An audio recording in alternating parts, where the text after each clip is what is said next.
right, Wildcat fans. Let's get up and get loud for your back-to-back state champion, Franklin Central Wildcats.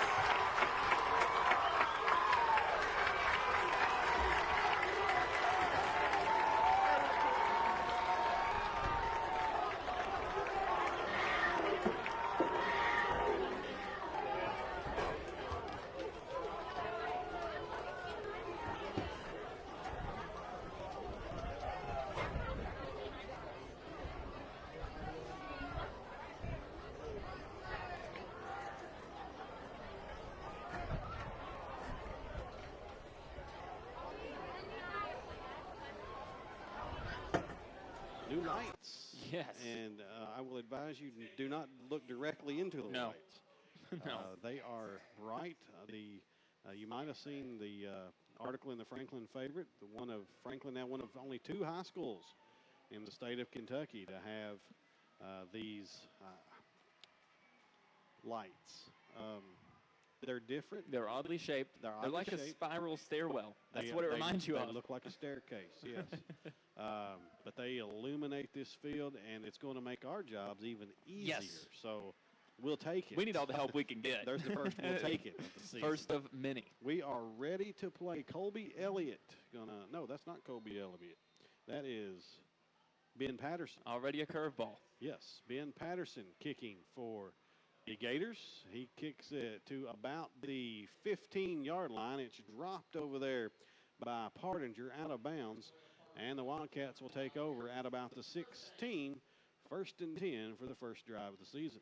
Not as an electric start as we had to last season. No. But I think we're all excited to see this offense back on the field.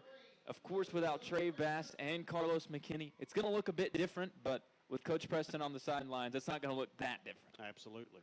Wildcats come out led by the sophomore Luke Richardson, and Coach Preston mentioned on his show today, he said, the sophomore Luke Richardson, he said, wait a minute, that doesn't sound right to have to say you have a sophomore quarterback coming back.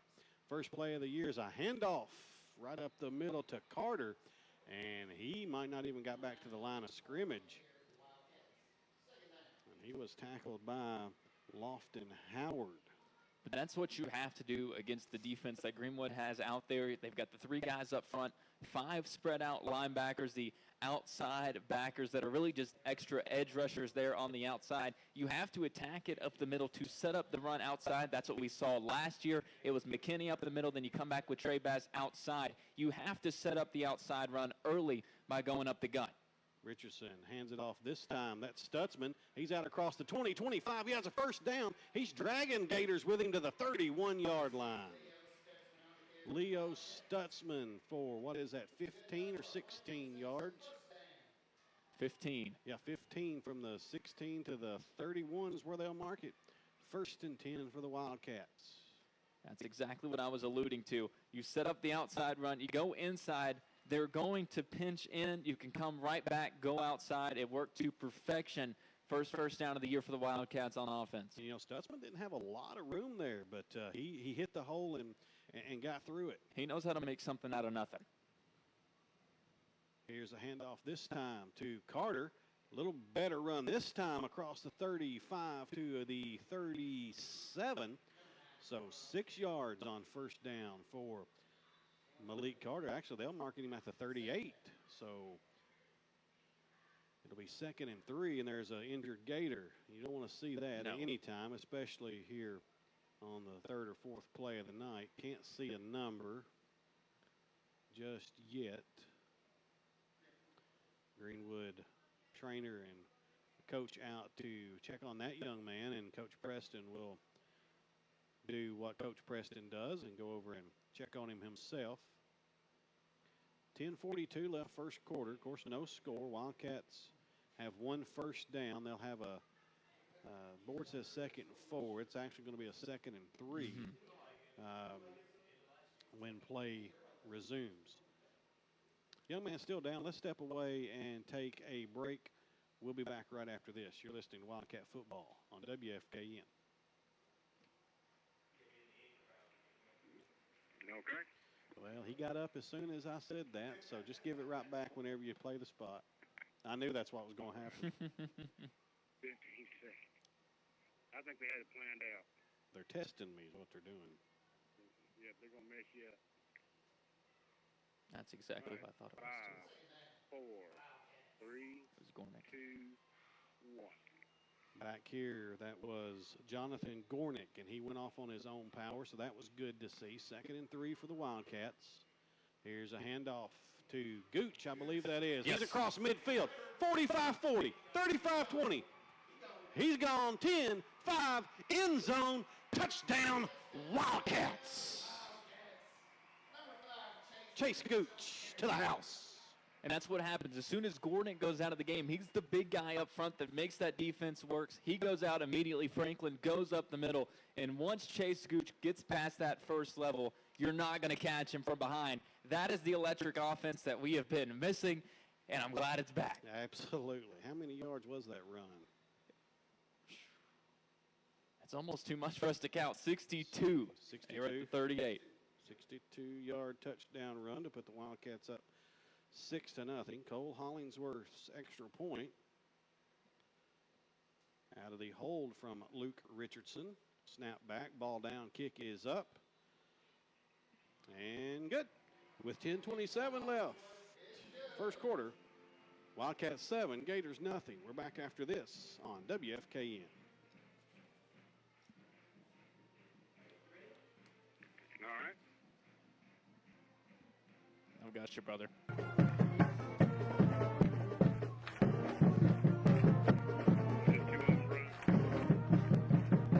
Yeah, 2. I'm sorry. Yeah, 2.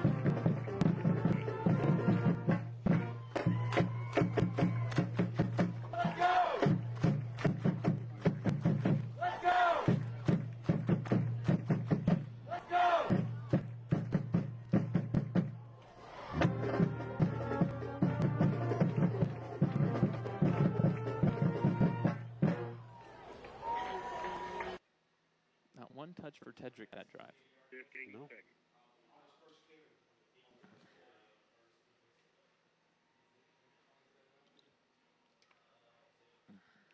Five, 4, 3, 2, 1. That was a 4-play, 84-yard drive in 1 minute and 33 seconds. That Wildcat scoring drive brought to you by Brent Thacker and Robin Walton, part of your all-star insurance team at Ohio Valley Insurance. Call them 270-253-5016. Kickoff is into the end zone. The Gators have a touchback, and they'll get it at their own 20-yard line for their first offensive drive of the 2019 season.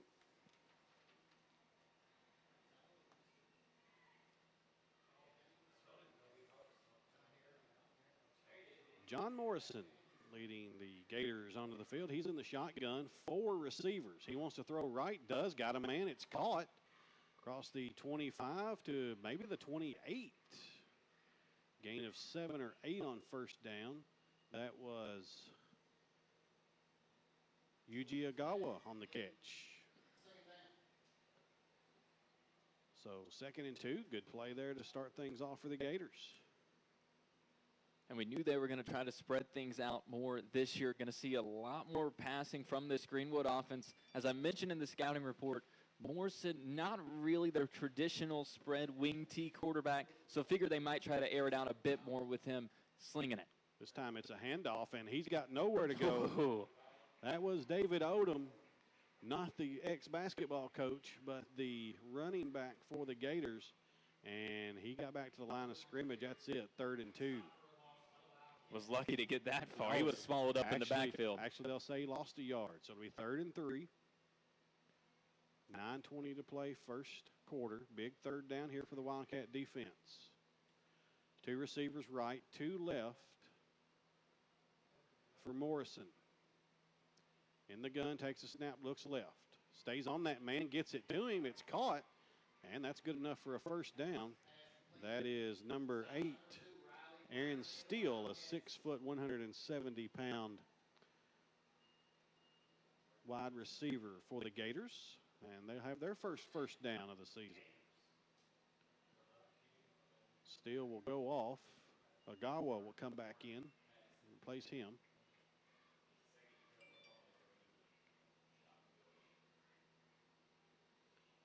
Agawa will spread out left. Only one receiver out wide this time. Odom goes in motion. Handoff to Hernandez. He gets nothing.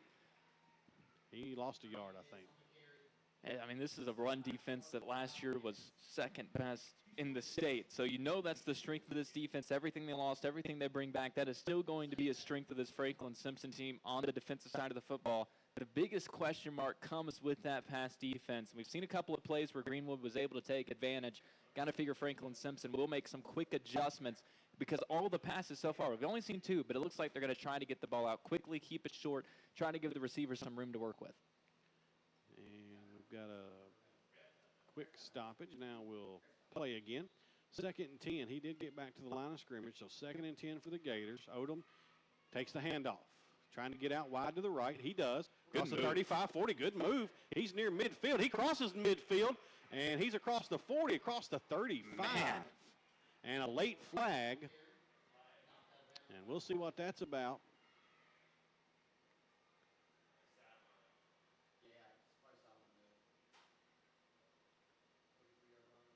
A big run there for David Odom. He's a 5'10", 165 young man for the Gators. They don't tell us whether they're freshmen, sophomores, juniors. We just get size, weight, and number. Sideline penalty against the Gators. Just a sideline warning, it looks Was that like. just a warning that Yes. time? Okay. They didn't mark anything off. Okay. So the ball is spotted after all that at the 32. That was quite the run, 36 yards for Odom. And the Gators are in business here, Tyler Eaton. Worked it outside after the first 2 runs inside weren't working. Tried to switch it up. Garrison was going to throw it that time, but the officials will blow that one dead and should be an offensive penalty. And it is oh no, offsides on the defense. So that'll cost the Wildcats 5. And that's something that we saw a lot last year from Franklin Simpson. Especially Penalties early in the season. Yes. So it'll be 1st and 5, 8:03 left, first quarter. Wildcats have a 7-0 lead on a 62-yard touchdown run by Chase Gooch. Morrison in the gun. Gives it to Odom, and he's not going to get much that time. A.J. Burr says, not this time, buddy. Swallows him up in the backfield. Back to the 30-yard line. So they'll say he only lost 3 yards. That might be generous. Generous forward progress on that one. Hey, it's everybody's first game, you know. So it'll be 2nd and 8. That's a play you better make right after you have the offsides penalty, too. So Odom not as fortunate as he was on his previous attempt. And Morrison wants to throw. Got a man across the middle. He catches it. What a catch. And guess who? That's Odom. Ball's on the ground, though. And the Wildcats have it. Held on to the catch, but couldn't hold on to the ball afterwards. Who got it for us? Did you see? No, it was a bunch of Wildcats down there in the scrap. Stutzman. Leo Stutzman with the recovery. So, Tyler, that ball was going to be inside the 20 for the Gators. Yeah. Costly turnover there. Big opportunity gained by the Wildcats. And you got to take advantage. The first thing we got to notice, though, is that Greenwood, before that mistake, were working pretty methodically down the field. Some adjustments will be made the next time they're out there on offense. Let's see what the Wildcats do now that they've got it back. Richardson takes a snap. Hands it off. Can't tell who because he was hit in the backfield. That was Partinger. Tetrick is hit back at the 11-yard line. Oh, they give him the 13, so a loss of 3. No, he's at the 11. They're marking at the 11. Oh, 16. I can't tell. I'm trying to look around this thing. I thought, man, he didn't get back to the 11, did he? But I can't tell. He's at the 16. 2nd and 13. That's the important number. Richardson takes the snap, hands it off Stutzman. Left side, a little running room to about the 23 or 24. So he picks up 7 or 8. We'll see where they spot him. And there's a Wildcat down. And Dr. Banton will go out. Coach Preston. And I believe that is Leo. I do not see him. I believe that is correct. Leo got hurt the first game of the season last year, the first play, as a matter of fact, and missed several games. He's back up. He is up, and he's walking fine. Might have just got the air knocked out of him. Yeah. The way he was on all fours, you probably assume that's probably what happened. And it was still scary, though. Absolutely. You get a bit of deja vu from last year, and gosh, once he was back on the field, he's such a difference maker to have. He's already had a couple of touches here tonight, which is what we expected. We expected him to get the ball a lot more. I know you said in the range of maybe 8 to 10 times a game. If you get him more than that, perfect. Yep. Partington, though, only with 1 touch so far. And we're seeing what I think most of us did expect was that the wealth was going to be more spread this year. Obviously, last year you got 2 of the most dynamic backs in the state, and you want to feed them as much as you can. But we knew there was a wealth of backs waiting behind them, and so far tonight we're seeing a lot of them utilized already. So it's 3rd and 7, big third down here. Handoff, and Wildcats won't pick it up. To the 26, that was Harrison. Omar Harrison, his first carry. He's short of a first down, and the Wildcats will be forced to punt.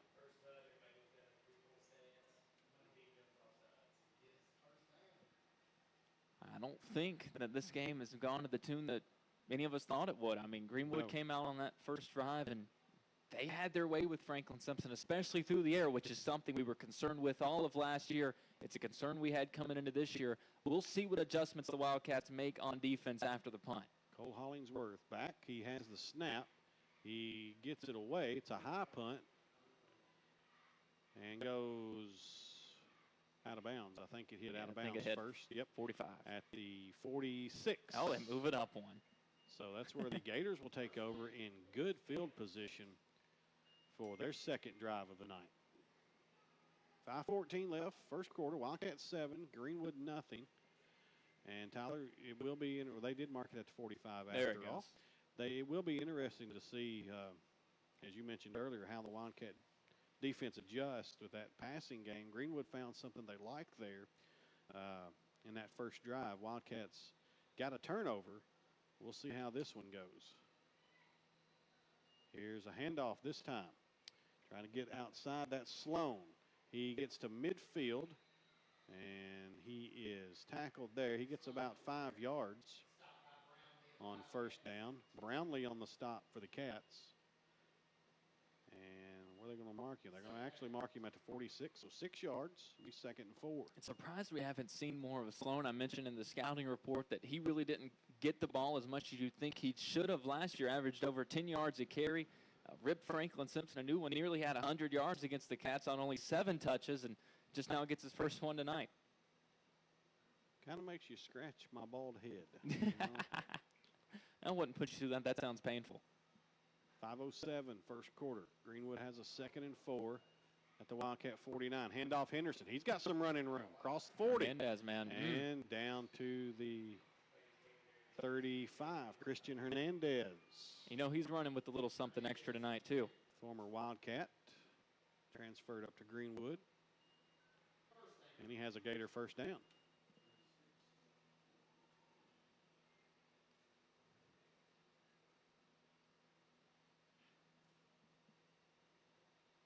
Slow moving first quarter so far.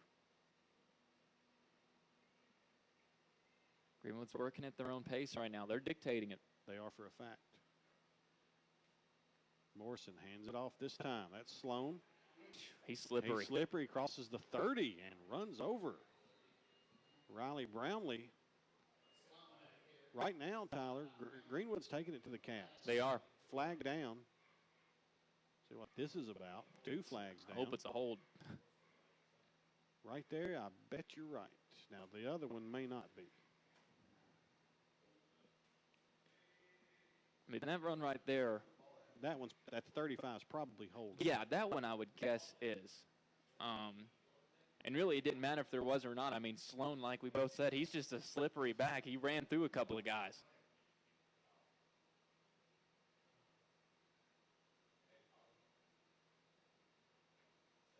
What is that, Dobbs? They got two. They called a block in the back on him, too, so a couple of penalties. I don't either. Little double whammy. Anyway, 2 penalties. They're both on Greenwood. That's really all that matters, isn't it? Yeah. They declined that one, whatever it was, and then they accepted the block in the back. So it'll still be first down, but it'll be first and 19 way back at the 45. So Greenwood right now being their own worst enemy. A fumble after a first down and penalty. Morrison drops back. Plenty of time. And that ball's going to be picked off. Stutzman. Guess who? Leo Stutzman picks it off. That ball, I think I could have caught, Tyler. Morrison way overshot his man. Leo just standing there in no man's land, picks it off, and the Wildcats have forced their second turnover of the night. And I don't know why they do that. Just straying from what had been working, the short, quick passes, running it outside. The formula had been working perfectly fine. They decided to take a chance, and I guess they thought that they needed to after the big penalty, but just totally unnecessary and paid for it. Leo Stutzman mentioned he's been a playmaker ever since we've seen him step onto a football field here at Franklin Simpson. Led the team with 5 interceptions last year. Got his first one of the season already here tonight. And here come the Wildcats, their third drive of the night. Richardson and a flag before he can get very far. That's going to be on the Wildcats. Probably a motion penalty.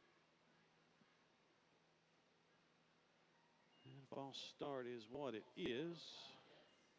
Cole Hollingsworth checks in to the offensive side of the ball. We thought we'd see a little of that. Also thought we'd see a little bit of him on defense as well. I got him split out wide. Cooper Gregory is the center. I think I failed to mention that. Him and Richardson, he hands it to him. He gives it to the second man through. That's Carter, and there's nothing going, Harrison, and there's nothing going on for Omar as he's hit in the backfield. Goodness. Tell you, Greenwood's line, Tyler, is serviceable. They're good-sized young men. Big 99 there, 6'1" and 285. Yeah, you can tell when he was off the field, Yes. that's when the 62-yard touchdown happened. Now that he's back, we saw the punt last drive and already making his presence known again. Wildcats line up like they might throw the ball. Richardson fumbles the snap, however, at the 10-yard line. And Wildcats going in the wrong direction right now.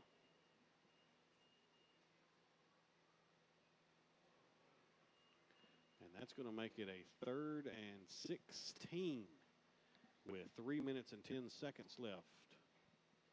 First quarter, Brandon Fisher checks in at receiver for the Wildcats. A down that you might expect to see maybe the Wildcats' first pass. Some teams you might. I don't know about this Franklin Simpson team. We're fixing to find out. 3rd and 16. Handoff.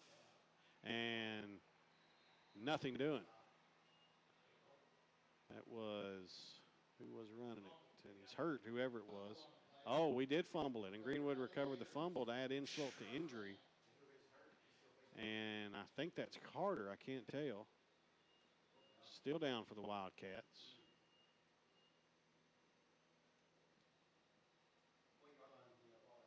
We'll step away, take a quick break. 2:45 first quarter. Franklin Simpson 7, Greenwood nothing. You're listening to Wildcat Sports on WFKN.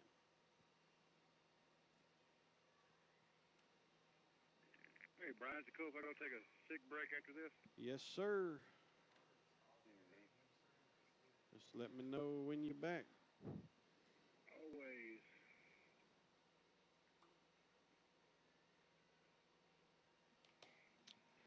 I don't think this is Nicotine what we levels expected. Do what, Chris? Go ahead and give it My back. nicotine levels low. I'll take it back whenever you can get it. misheard the other one. Sorry about that. Sorry.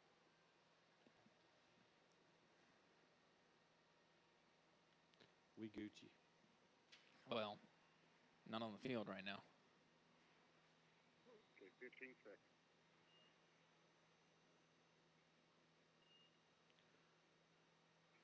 Oh, goodness. Oh, my goodness. Mm.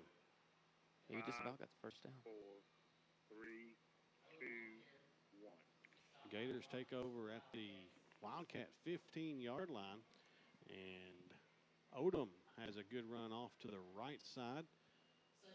Down to the 7-yard line. So it picks up 8. But he's 2nd and 2. And Greenwood knocking on heaven's door. 7 yards out. If there was one thing we were sure about this Wildcat defense, it was the rush defense, and we saw the pass defense struggle on the first drive, and now the last two, Greenwood having their way with the running game as well.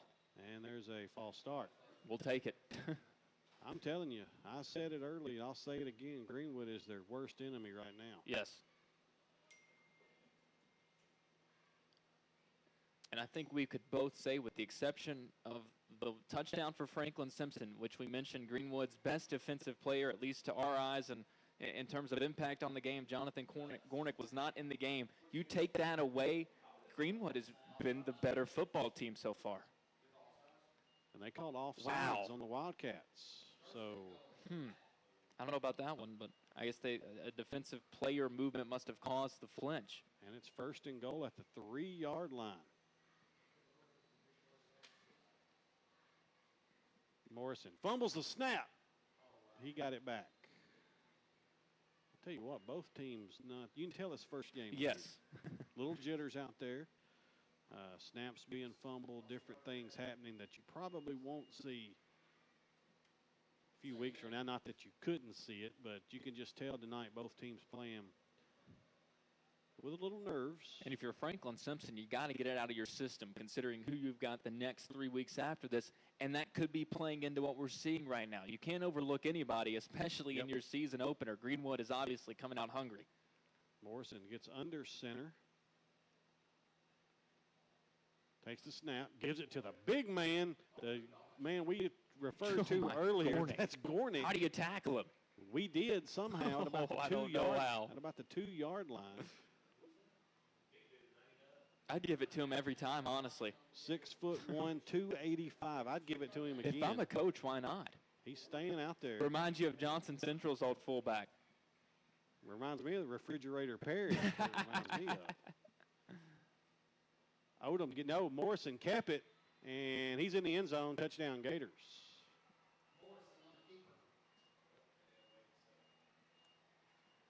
And that's a 3-yard touchdown run for John Morrison.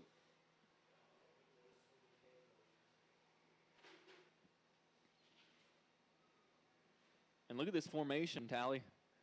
Oh, just kick the ball. Come on.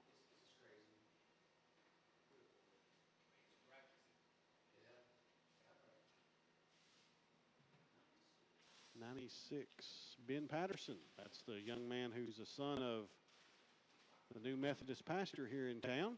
He makes the extra point, and all of a sudden we're tied at 7 with 41 seconds left here in the first quarter. We'll be back right after this. 4 plays, 15 yards, 204.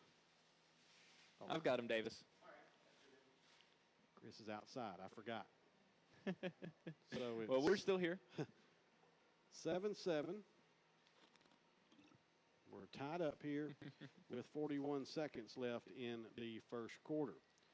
What was that? 4 plays, 15 yards, 2 minutes and 4 seconds.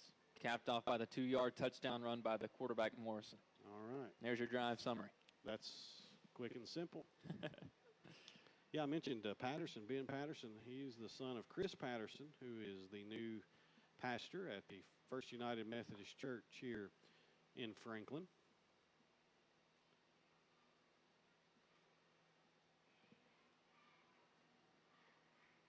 He's a 6'2", 165, and I think he's a senior.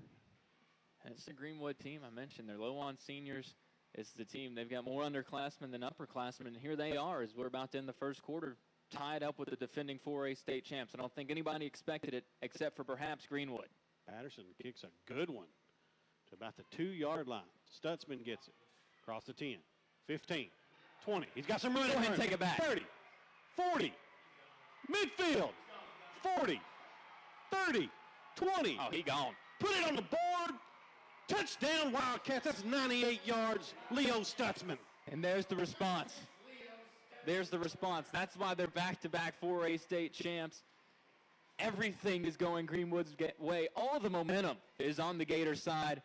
And then there's the X factor, Leo Stutzman. We saw it game 1, first play last year.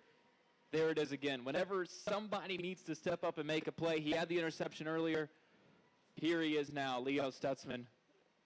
It's just expected from him now. He is going to have a fantastic year. One play, 98 yards. All you can say about that one.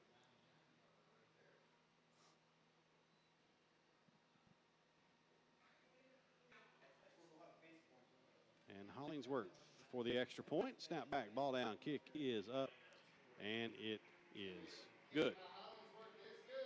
24 seconds left, first quarter. Franklin Simpson now leads it 14-7.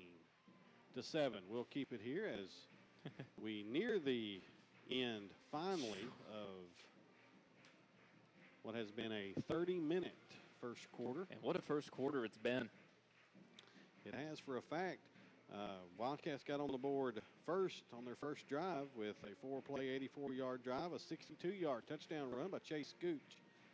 Extra point made it 7-0, but Greenwood answers just moments ago with a 3-yard touchdown run by John Morrison. And then the Wildcats answer right back with a kickoff return. Leo Stutzman, and the extra point makes it 14-7. And that's a way you get the home team crowd back into it, Tyler. They were a little concerned there for a few minutes, you could tell. And hopefully it's the shot in the arm that the defense needed. They had to be out there a lot. The offense was struggling. They were put in a bad spot on that touchdown drive for Greenwood. It's tough to do anything when you're pinned on your 15-yard line. But now a fresh start, a chance to try to make some adjustments because so far it has been smooth sailing other than the turnovers for the Greenwood Gators offense. Kicks away, and that ball will be returned. And he's across the 20, 25. Good return, but he's tackled at the 26. That was Reed Sloan. And with 15 seconds left, Greenwood will take over 1st and 10 at their own 26-yard line. Greenwood with a nice crowd across the way. Wildcats with, of course, a great crowd. As always. As always. This is going to be a really interesting drive. I mentioned on Davis's show that I wasn't concerned with the defense, but I was concerned up front. And so far, that has been the problem. Greenwood's offensive line has had their way with Franklin Simpson. I don't know if we saw that in any game last year, maybe the South Warren game, obviously. But it's a little worrying, especially considering what is on the horizon. Going to have to make some adjustments up front. Don't know what those are. Obviously, that's for Coach Preston to decide, but we're going to have to see something different, I feel like, on this series. Morrison in the gun, but before he can take the snap, whistles blow. And flag flies. Greenwood players clapping as though it's on Franklin Simpson. 1, 2, 3, And it 4, is. 5, 6, 7, 8, 9, 10. We had too many men on the field. The official ruled offsides. Oh, did he? Yeah, and it could have been that too. Okay. I guess we didn't have too many on the field, but nevertheless, a penalty and not a good one. Mistakes like that are worry. Yeah, Very 15 concerning. seconds, first quarter. Morrison hands it off to Sloan. He's got some running room. And another flag down, and that's probably holding. And it is. That's holding on the Gators, so negate that run by Sloan. And that's the second good run that he's had negated by holding. Maybe that's why he didn't get so many touches last year. Every time he touches the ball, they call a penalty, which we'll take. Absolutely. Because he is tough to take down. He is a good back. Odom's a really good back, as we've seen. This is a really talented Greenwood team. Really tough to pinpoint how exactly they only went 2-9 last year. but obviously, as young as they are, a lot of room to improve and a lot to prove this season. Of course, playing in that district they play in is That explains not a few losses. That explains a couple of them. Yeah. And I don't think they'll get this playoff before the quarter is over, and they don't. And that's how the first quarter will end. Franklin Simpson 4, Greenwood Gators 7 after 1 here at Franklin Simpson High School. We're back after this on WFKN.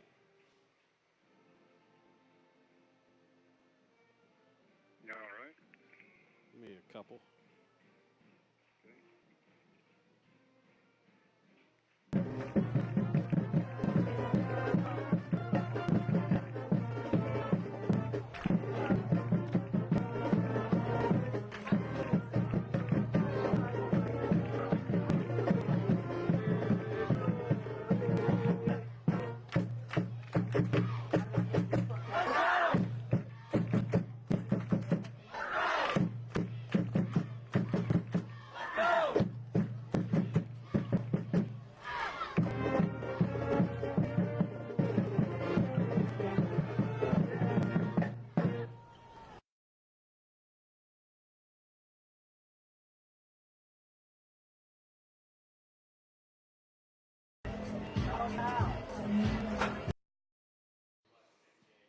Just about set for second quarter action here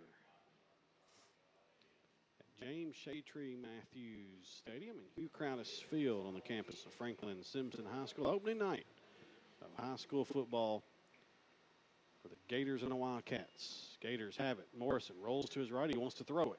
Beautiful move. Beautiful move, and he overthrew his receiver who was open. Agawa was open. Heck of a double move, too. Fake the curl, went out wide. It's perfect. Fortunately for the Wildcats, that connection does not meet up. And the throw wasn't terrible either. It was just about 6 inches off from perhaps being 6.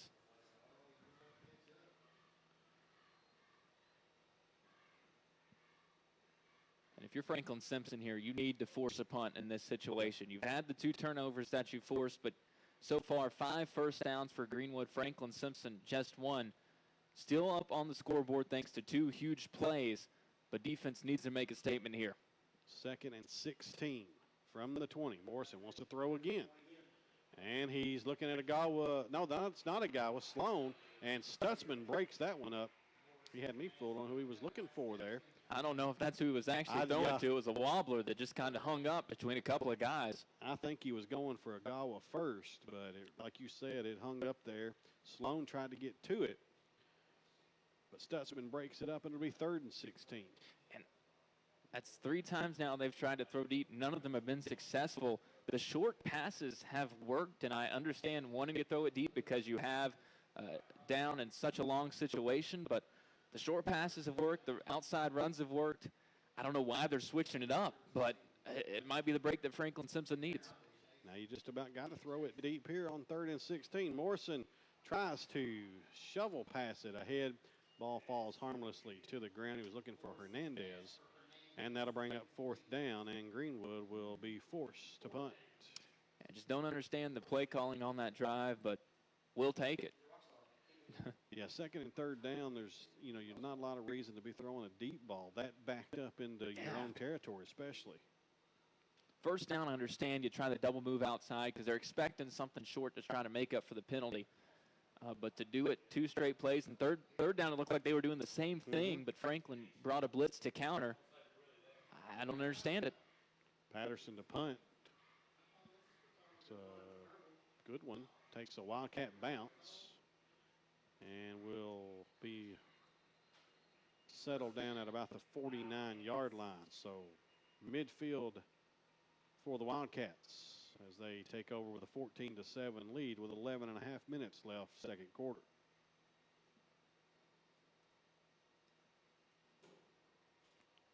If you are listening or watching on Facebook tonight, get on there and comment. Let us know where you're listening from. We like to go back after the game and see where everyone was listening from. If you're on Facebook, you can find me and Tyler on Facebook, Brian Tyler or Tyler Eaton. And you can even shout us out on Twitter. B tally 74 is me. Here's a run by Carter. And a good one across midfield, across the 45 to the 43-yard line. And Tyler is on Twitter at Tyler Eaton Radio. Is that correct? Simple to find, yes. So I need to come up with a cool Brian Talley Radio or something, you know. I'm sure it's available. I don't know any other Brian Talley that's on the radio. I'm sure there are some. Maybe. 2nd and 2 for the Wildcats. After that 8-yard run by Malik Carter, he's in the backfield by himself. And handoff to the second man through Partinger. And a first down. He had to work for it, but he gets it to the 39. Maybe 38, let's see. They're giving him the They're 38. giving him the 38. They've been generous with the spots tonight, both ways. So first down for the Wildcats.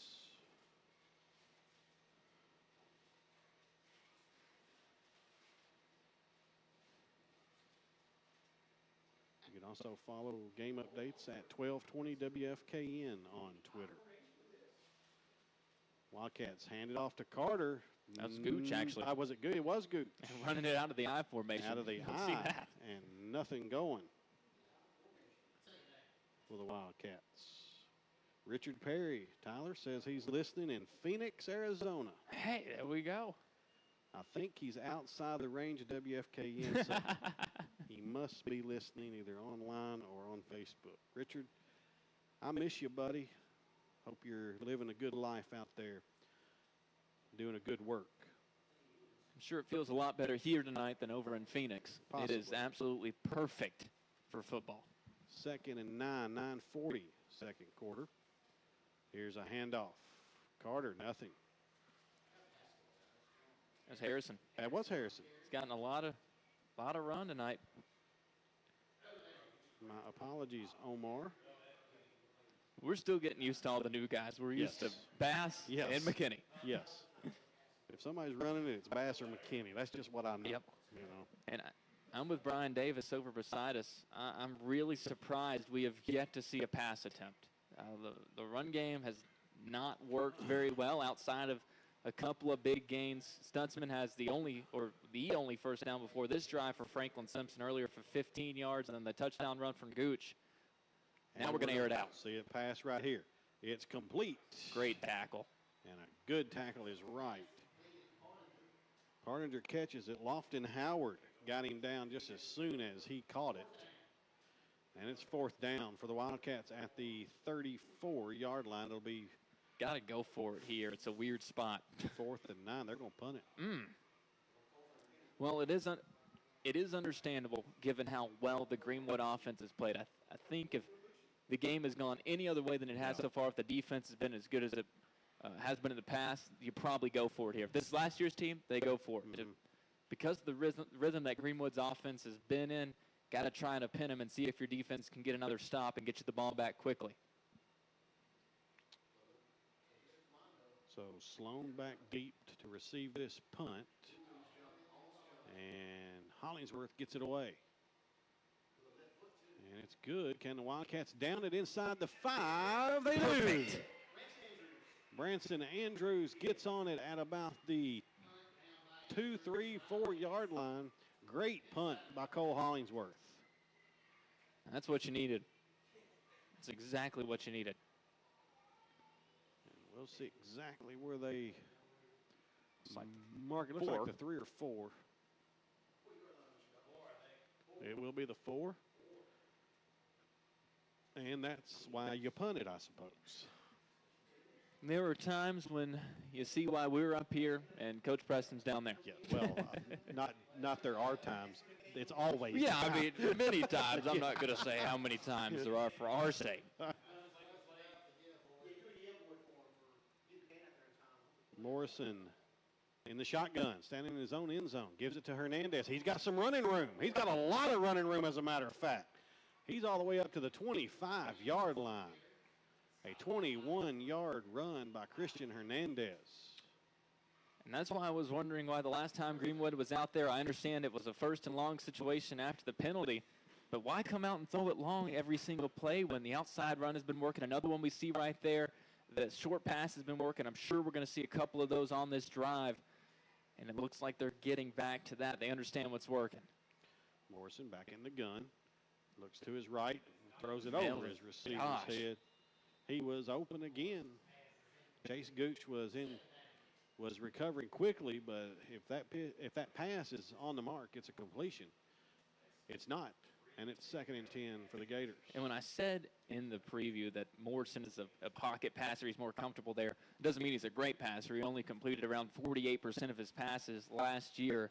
He's a lot more comfortable when he can throw stuff down the middle of the field. We've seen him have to throw outside a couple of times. It's been off the mark. Something short within about 5 to 8 yards is where he's most comfortable. Handoff this time is to Odom, and a nice tackle right there by Burr. A.J. Burr gets Odom at the 26-yard line. Gain of just 1.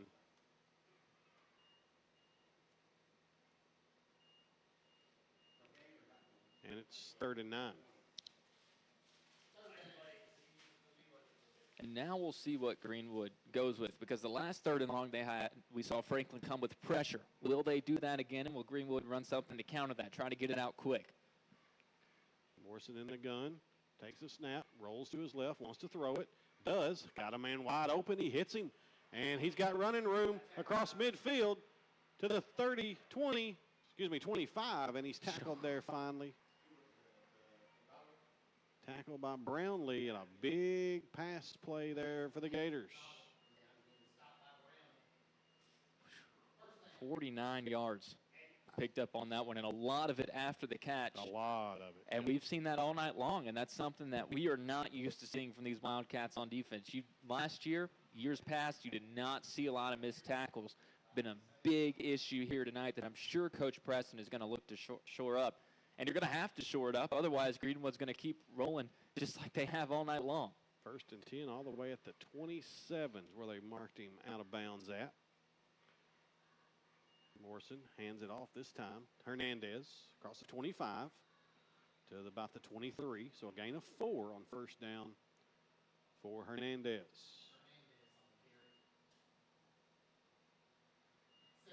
So 2nd and 6.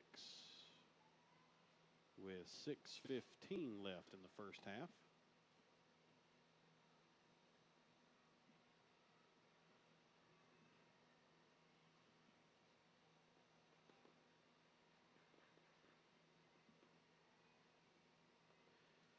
New superintendent, Mr. Tim Schlosser, will join us up at halftime.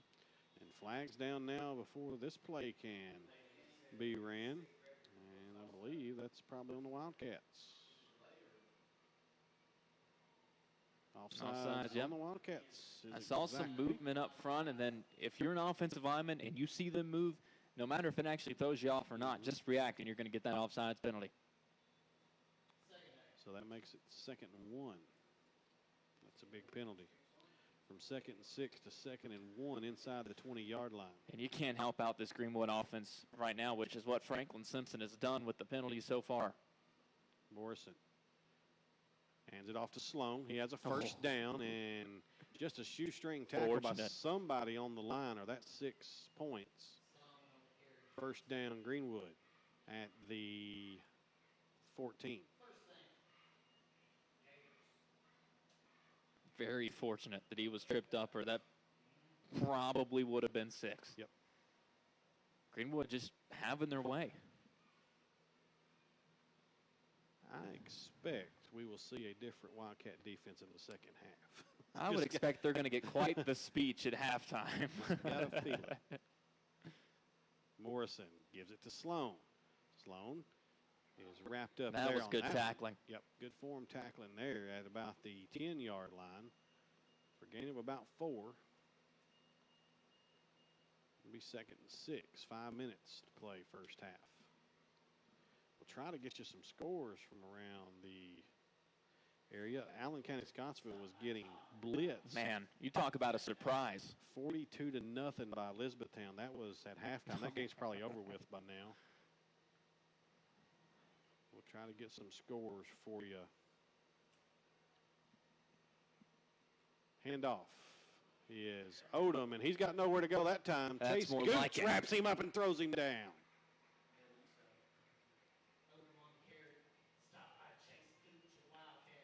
Let's see.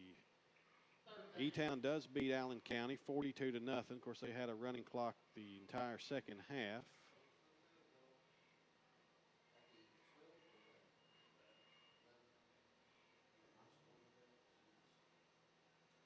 Eight minutes left in the second quarter. Apollo 20, Warren Central 14. You remember what I told you before the game? Yes. That I thought they had a chance. And I told you I agreed. Yep. I'm sure Davis does too.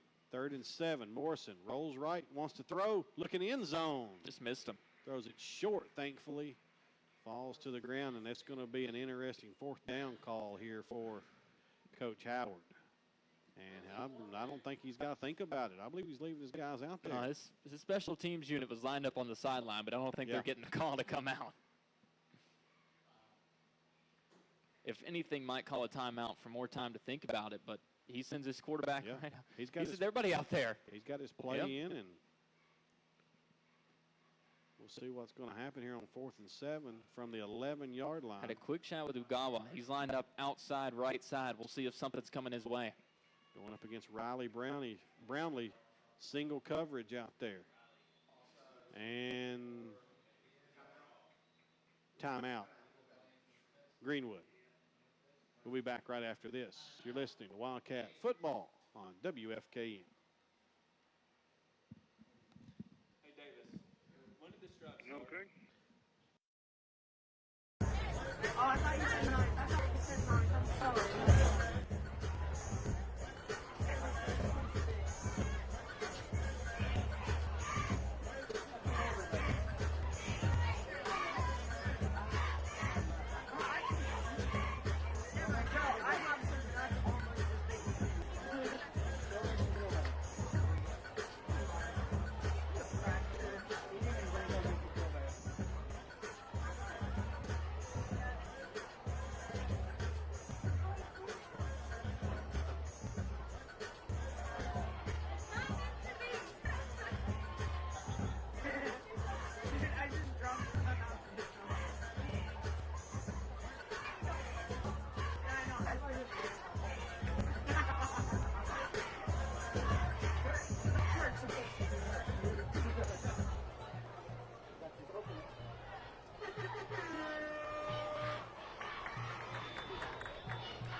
Brian, they are going to kick it. I think last play they just wanted to see if they could get Franklin to hop off sides, which they've done several times tonight. Patterson does kick it, and he kicks it a long way, but he missed it, hooked it left. It looked good. Plenty of leg, but he hooked it left, and that's a big stand for the Wildcat defense. Much needed stand, and I'm really, really surprised they didn't go for it there. The way the offense had been clicking, down 7. First of all, extend that drive and try to hold it as long as you can to limit what Franklin Simpson has to do before the half. But with 3:41 on the clock, Franklin Simpson has time to put something together, and you really need to. This offense needs some momentum heading into the half. We'll try to find more scores for you at the half for sure. Franklin Simpson up 14-7. This is the 6th drive of the game tally, and Franklin so far just 2 first downs. And you lead it by a touchdown. Pitch back to Gooch. He's in a world of hurt. He gets out of it momentarily. Now he gets out of it. 15, 20, 25, 30. How in the world did Chase Gooch What a play. get out of that? Started at the 20, went all the way back inside the 15. Should have been either ran out of bounds or tackled over on the our side of the field. Winds up getting out to the 38-yard line. That'll go down as an 18-yard run, but he ran about 60, 70, or 80. And he's, if that was me, I'd be sucking wind right now. We struggle to get up the stairs. Yes. Chase does come off and take his helmet off, get a He deserves quick it. break. Yes. So that's a big first down. Much needed. 3.5 minutes left, second quarter. Handoff to Carter. Good run. Malik Carter to the 45, maybe the 46. The way they've been spotting it tonight, they'll give it to him. Gave it to him. Gain of 8. It'll be 2nd and 2. Not going to argue with it.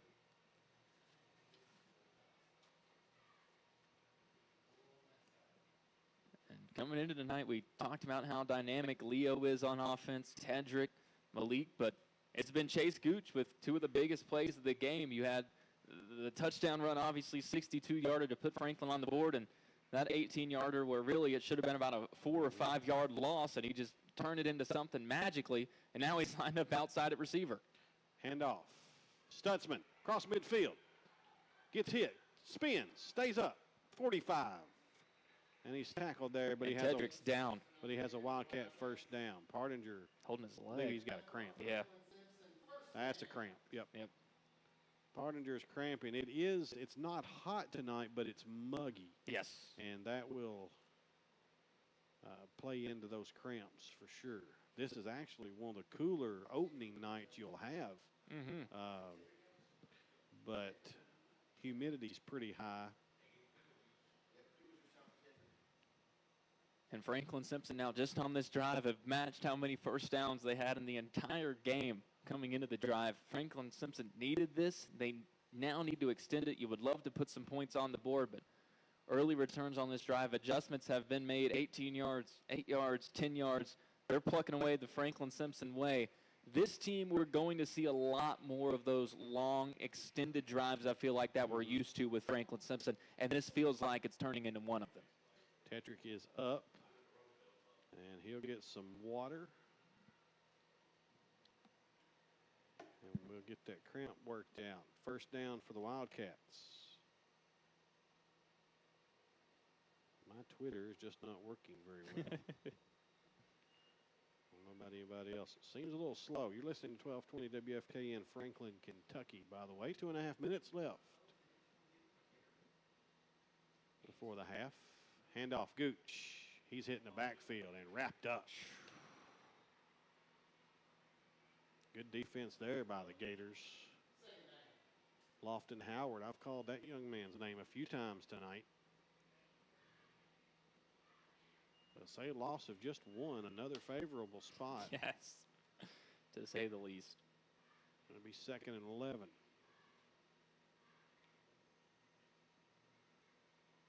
Would still like to see something through the air.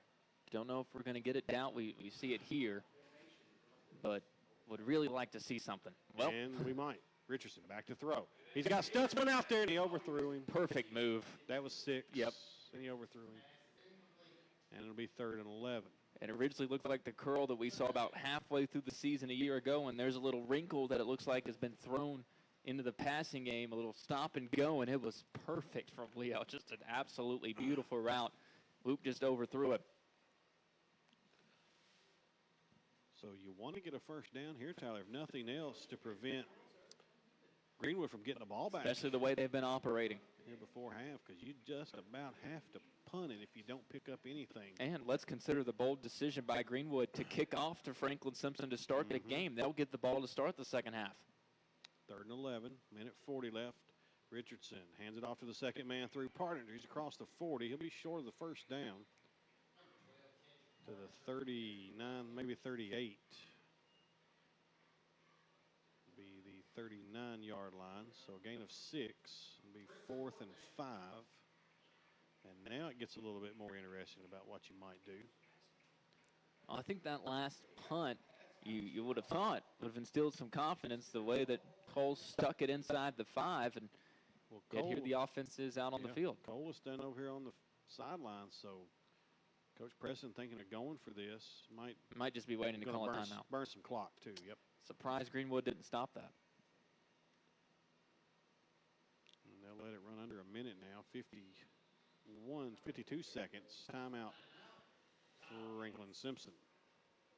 We'll see if we can get you some scores. Coach Slosser's up here. Coach, what would you do in this situation? Going for it, or are you punting it? 4th and 4, just inside Always midfield. calculated. Whatever. He said you might not have heard him. Whatever Coach Preston decides to do, that's what he would have done. So, boy, if that's not a superintendent-like answer, I've never heard one. my goodness. And like I said, after Cole's last punt, you figure they will, but with Coach Preston, who knows? Warren Central and Apollo are tied at 20 in the second quarter. Wow. Something is changing up there at Warren Central, folks. There's a really good vibe coming out of there. Some basketball players coming over to play football, which I don't think we would have imagined would be allowed in our wildest dreams, as good as that basketball team is. And it's happening, and so far, so good. Wildcats appear they're going to punt it, which Coach Slosser is exactly what he would have done, no doubt. It is, in fact, what Coach Preston chose to do. Yes. Corey Roberts back deep and punts away. I thought I heard a whistle blow. Maybe I didn't. I heard something.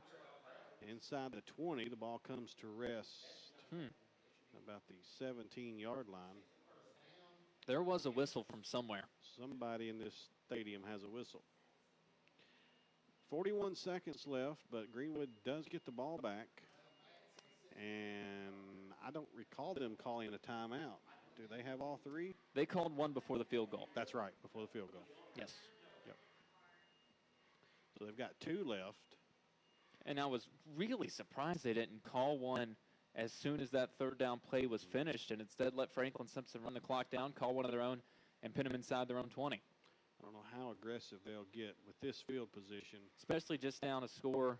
You get ball first to start the next half. Might see a shot on first down or maybe a run play. If you get 25-30, then you might consider taking a shot, run a little screen pass, see if you can make something happen, go from there. They're running the Wildcat with Agawa, as a matter of fact. He hands it off. The ball's on the ground. Odom picks it up. He's in a world of hurt inside the 10. Wildcats had him. Wow. Wrap him up. Now he's loose across the 15 to the 20. Great tackle. And a tackle over there by Partinger. But Odom made something out of absolutely nothing. Just like we saw Chase do earlier. And I think they're going to let this clock run out.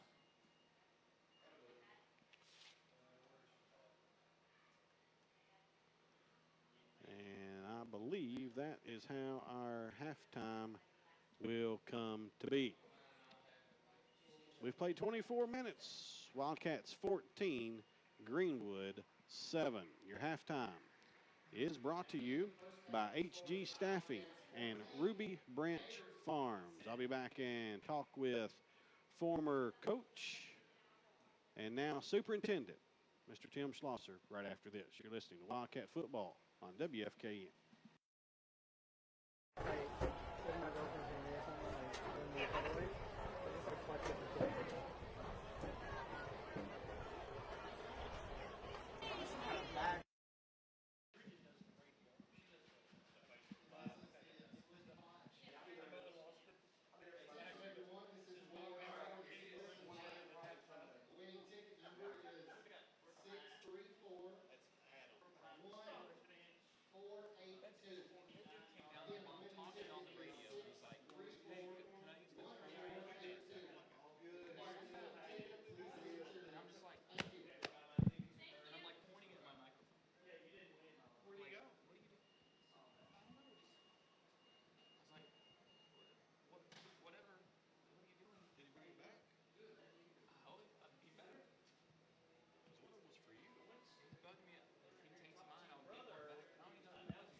I put it down so we wouldn't have all the noise in our ear.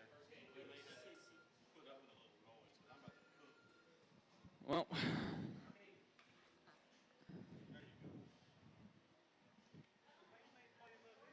no.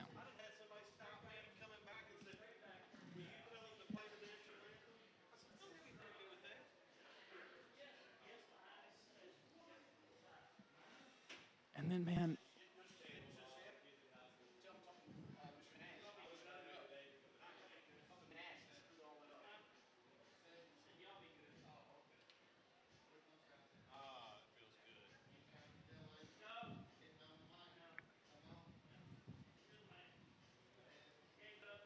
Oh, God.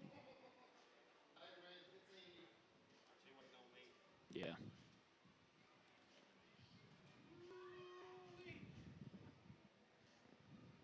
I thought they passed for a lot more than that.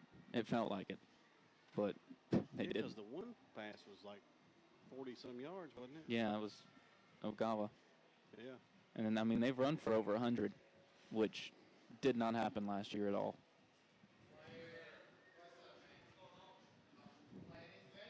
Actually, I do want to look specifically at how many yards they had against All us right, last year Chris. total. Okay, hang on just a second. I started another one. That's fine. Hey, Brian, I'm gonna go smoke one after this, by the way. Oogie doke. I'll let you know when I'm back. Okay. Last year they ran for 188 on us, so they know 15. something. They're doing something right, ain't they? Mm-hmm. Yeah, that's him. 5, Who is 4, he? 3, 2, right. Back here at Franklin Simpson High School, just about set for second half action. Ladies and gentlemen, 6 seconds left, second quarter. Warren Central leads Apollo 28-20. No, it's not anywhere near over, Davis. Maybe they'll end it at halftime just for Brian Davis. The losing streak may be over. I'm knocking on the wood as hard as I can. Wildcats have issues of their own to worry about. Yes. Up 14-7 in a game that when I went on a little break at halftime, Tyler, I had 3 different people stop me and ask me, what's wrong with us? So, Yeah. you know, it's the first game of the year. I mean, it's. Let's be honest. The question coming into this game wasn't what's the final score going to be, how close it's going to be. It was when will the clock end up running. And right now, that's not an issue on anybody's mind, especially Coach Preston. Here we go. Greenwood ball to start the second half. Hollingsworth kicks it away. Sloan fields it at about the 7. Crosses the 15, crosses the 20, 25, up to the 30. Good field position for the Gators to start their first drive of the second half.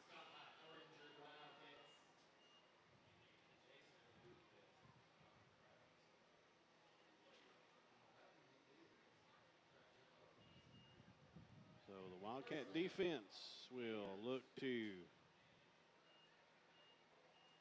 cause something to happen to get this ball back. They marked him at about the 31. Is where Greenwood will take over, 1st and 10 to get it going here in the third quarter.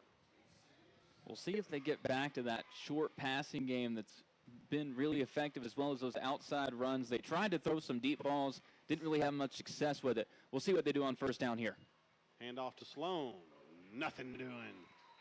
Going back to another area of weakness. I don't understand it.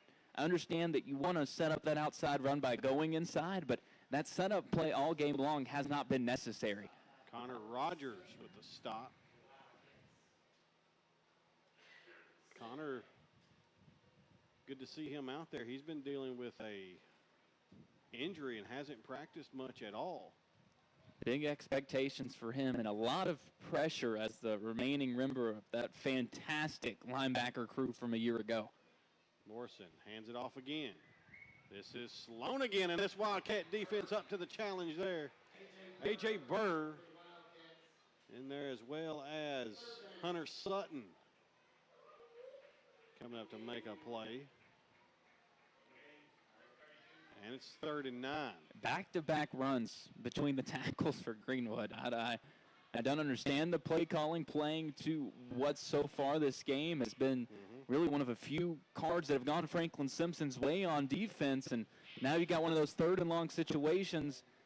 No, probably they're going to throw it deep here just based on what they've done so far. Maybe they switch it up because they haven't had that much success on 3rd down with those deep balls. 39 from the 32. Morrison throws it across the middle. Got a man, 1st down. Sloan made the adjustment. And he's out of bounds at the 44-yard line.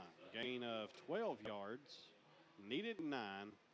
And a Gator 1st down. That's what you do. On 3rd down, they knew Franklin Simpson was leaning back because every down and distance they've had, they've thrown it deep, have a guy look like he's going deep, cut out real quick. It was a perfect throw from Morrison, He had some bad ones in that first half, a couple of opportunities to get some big gainers, a couple that probably would have been 6. But hopefully he's not settling in, because if he does, Greenwood offense that's already been clicking would get that much better. Morrison hands it off to Odom, and Burr hits him A.J. manhandled him at about the line of scrimmage and treats him in a horrible fashion. And it's 2nd and 10.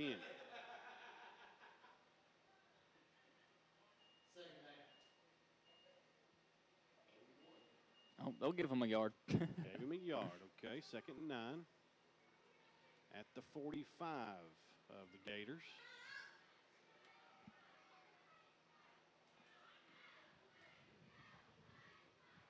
Last 2nd and 9, they run it up the middle. Let's see what they do here. They will run it outside. Figured as such. And he's got some room. Cross midfield, a 1st down. And that's just good play calling. And Gators across midfield to the other 46. So 5 and they mark him 45. So it's happened every time.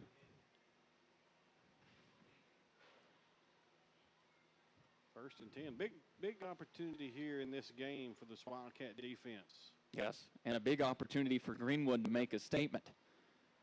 And that right there, I said it was perfect play calling, because last 2nd and 9, you go up the middle. This time they fake it, go outside, where they have been excellent all night long, and it works to perfection. And it feels like every single time that first tackle opportunity has not been capitalized on by Franklin Simpson. There it is again.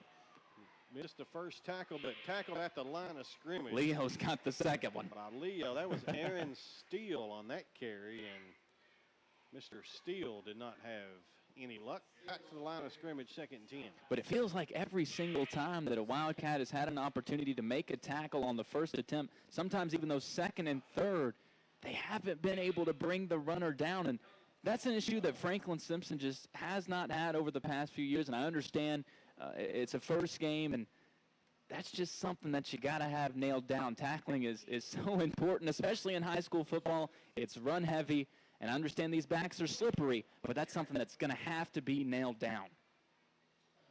2nd and 10, 8:20 left, 3rd quarter. Morrison in the gun, takes a snap, drops back, wants to throw. Throws it to the right. Sloan had it, dropped it. Incomplete. Wildcats were in coverage. It was nearly picked off. A couple of Wildcats were diving in the area. Riley Brownlee almost had it.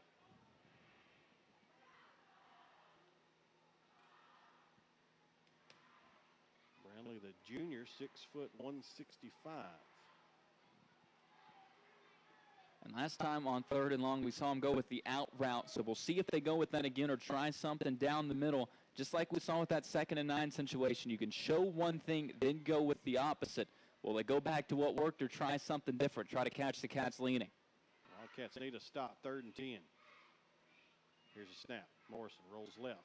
Got plenty of time. Wants to throw left, does. Got a man out there. And he caught it, I believe. Wow. Down at the 10-yard line. 35-yard pass completion for the Gators. Is that Ogawa again? I can't tell yet. He's hurt. He's cramping. I believe it is.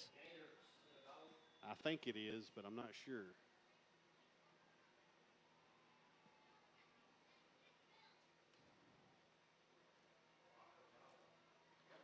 And that is Ogawa who made the catch, and now he's got a cramp, and he's in a lot of pain. Not much that hurts worse than an old cramp. No. That's his second big play of the night. Had the 48-yard catch earlier, now a 35-yarder. That was one of those plays that just develops and develops, and it was underthrown by Morrison. A really good adjustment to come back, juggle it around, and a great catch by Ogawa. Caught it as he was falling to the ground, and he is clearly hurting from this. They're trying to stretch him out, but he doesn't seem too intent on getting up anytime soon. There he goes. He'll pop up now, and he's going to gingerly walk off to the sideline. Greenwood needs him out there on the field. He's been the one real threat to stretch the field as as good as the short passing game has been, that can be used to set up the long pass. And like I said, they haven't worked too well. But when you can set it up underneath, as we saw right there, you can try to go up over the top. And if that ball's on target, which has been the case a couple of times tonight, we probably got a tie ball game. Yep. 7:54 left, third quarter. Gators at the Wildcat 10. First and goal from there. Morrison takes the snap, hands it off. Sloan across the 10, 5, inside the 5. He dove for the end zone, and he's out at the 1. 9-yard run there for Sloan. And it'll be second and goal from the 1. Inside the 1, actually, right on the line. We just don't have anything right now for that outside run. Not enough speed on the edge. And I said this team has enough to make up for the losses that they had, but there is something to be said with the speed of Colin Preston and Michael Punslin outside. It felt like wherever a guy was, they were there to take him down. And somebody that's been really quiet on defense tonight, he's had a great game on offense, but Chase Gooch. Usually he's that rover, and would like to see him ball hawk a little bit more. Morrison gives it to Gornick, and he's in the end zone. Touchdown, Greenwood. Can't do anything with him that close to the goal line.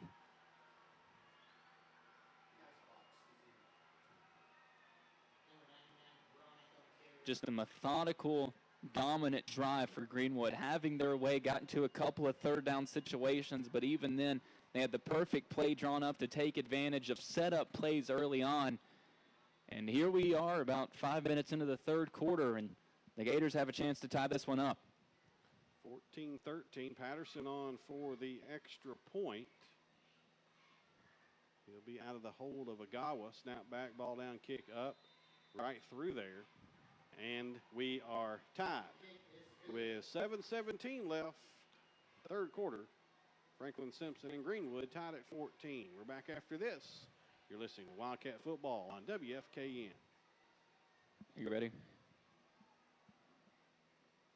All right. Okay. Excuse me. All right, you ready now? Yep. 10 plays, 69 yards, 443. And the 1-yard touchdown from Gornick. I mean, that was methodical. Yep. There's no other way to describe it. Man.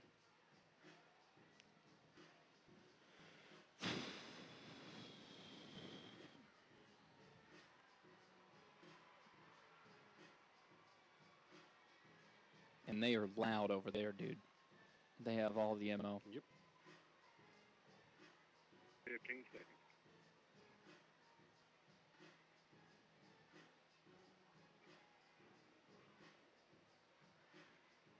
They have taken the underdog role to heart. 3, 2, 1. 14-14 here, almost midway through the third quarter. Patterson's kickoff is well into the Wildcat end zone, and that'll be a touchback, and the Wildcats take over the 20-yard line. And the Wildcats need an answer here. When Greenwood scored that first touchdown, of course, it was an immediate answer from Leo Stutzman on the kickoff return, 98 yards to the house. Don't get an opportunity to do that here, but the offense has to respond. They have struggled. Yep. Outside of the one big play, and really two big plays, Greenwood has outplayed Franklin Simpson. Imagine saying that halfway through the third quarter tonight. I don't think anybody, even on the Greenwood side, would have imagined that coming out of our mouths. Here's a snap. Richardson takes it, turns around, gives it to Carter. And he has a good run across the 25 to the 27, 28, 27. And it'd be second and 3.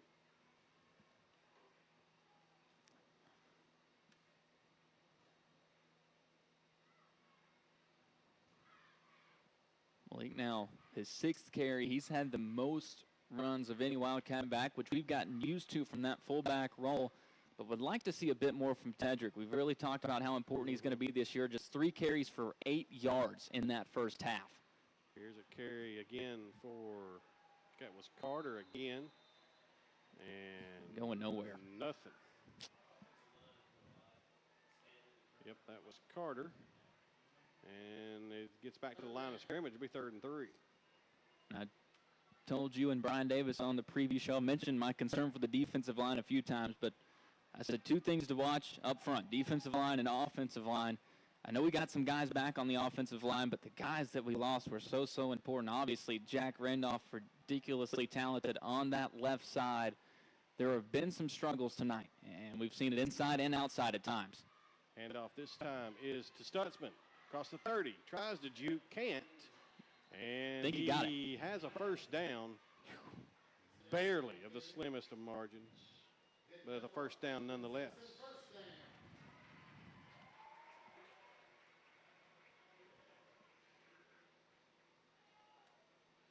We welcome all those watching on Franklin Simpson Channel 9. 65 people watching right now. There we go.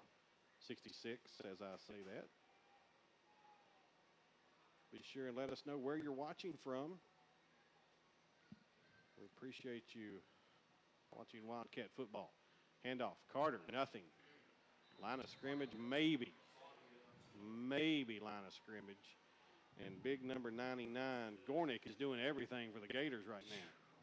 We've said it a few times, but his impact on the game has been felt for sure. The one big play for Franklin Simpson on offense came with him off the field. It was Chase Gooch up the middle, right where he would have been if Franklin Simpson took advantage. But ever since he was plugged back in there, he is wrecking havoc. 2nd and 10, 4:55 left, 3rd quarter. And it is worth mentioning, Brian, after that last run by Leo, Wildcats just 5 first downs. Leo has 3 of them. Here's a pitch back to the aforementioned Stutzman. Go ahead and make it 4. He's got some running room. A first down to the 44-yard line. Gain of 13 and a first down. Right now, he is the Wildcat offense, and he's being asked to come out. He needs a break.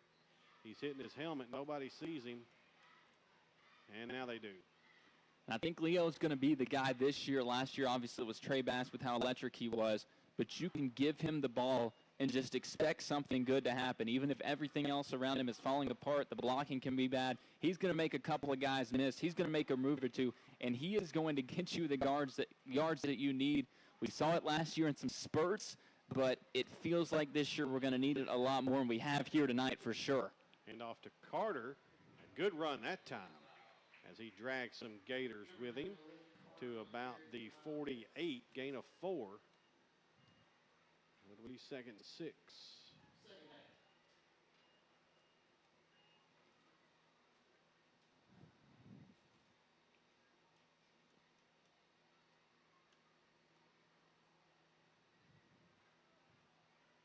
Well, they gave him 5. Wow. Feels like whatever we've said was the 49. yardage total. They've just gone ahead and ticked it up one. The ball placement has been very kind to the offenses. 2nd and 5. It's like a small strike zone for a batter. Gooch out wide to the left. And a handoff. I think that was Carter again. That was Chase. He wrapped from Chase, behind. it was Yes. Chase, yep. And he just gets back to the line of scrimmage. That's 3rd and 5. Well, they'll give him almost a yard. They tried to, man. Maybe 3rd and long 4. Long 5, I don't know. We'll call it 3rd and 5. And no touch for Tedrick on this drive. This will be the 8th play. Surprising. Tetrick's not even on the field. Yeah. I don't know. I mean, we visibly saw how good he was last year. 13.5 yards a carry, and he's had 3 touches tonight. Richardson takes the snap, pitches it back to Stutzman. He gets hit at the line of scrimmage hard. That's not what you want, pushing and shoving. No, a little extra, Lucky there's not a flag. extracurricular, and it'll be a 4th down for the Wildcats. And again, you know what last year's team would have done. They'd go for this 4th and 4 at midfield. This year, or right now anyway, it's going to be a punt in a 14-14 game. Well, last year you had Trey Bass, 12 and a buck per carry. Carlos McKinney, 9 yards a carry. And most importantly, you had an offensive line that you knew could push the opposing team's defensive line back 2-3 yards and give enough room just for you to get that amount. This year, there are some question marks on offense. We knew there would be, but we're not seeing as many answers as we thought we would. Hollingsworth back to punt. Has the snap, gets it away. It's a Short punt. Get a Lands bounce. at the 32 and gets a favorable There we go. Wildcat bounce. And we've got a fight. Well, a little pushed and shoving anyway between Partinger No flag again. and 55 for Greenwood. That's Will Monroe. Friend of ours, Jessica Piles. Jessica Piles, not Jessica Piles anymore. I knew I'd say that. Sorry, Jess. Jessica Atkins, listening on her way home from New Orleans, just south of Nashville. She's listening to the stream. So, Jessica and Josh, you guys be careful coming home. You can drop my souvenir off just anywhere you want to leave that. Greenwood ball in a tied ball game, 1:40 left. They're at their own 22-yard line, and this is serious business tonight. Morrison in the gun. Looks to throw. He throws it in a nice play. Chase Cooch. Stared his receiver down, and at first you couldn't really tell if he was going for Sloan out there, if he was trying to get it to his tailback breaking out of there. That was Odom. I thought But it a was great play by Gooch. Initially, I thought it was for Odom, and he just didn't turn around. But I think it was for the receiver. Kind of a weird play call to have both of your guys going to the exact same spot. Either way, it was a great play by Chase. He read it all the way and got a good break on that ball. Was able to get a follow-up on it. And a Greenwood timeout with 1:34 left in the third quarter. We'll be back after this. You're listening to Wildcat Football on WFKN.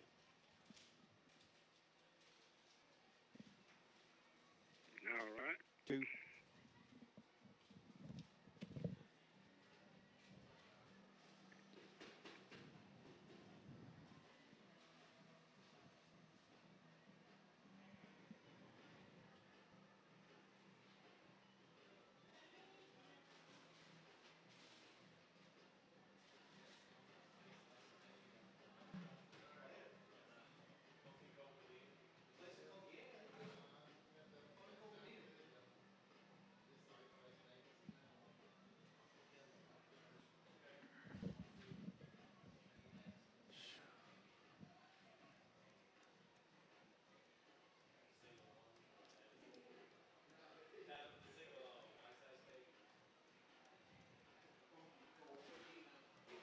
Seconds. Okay.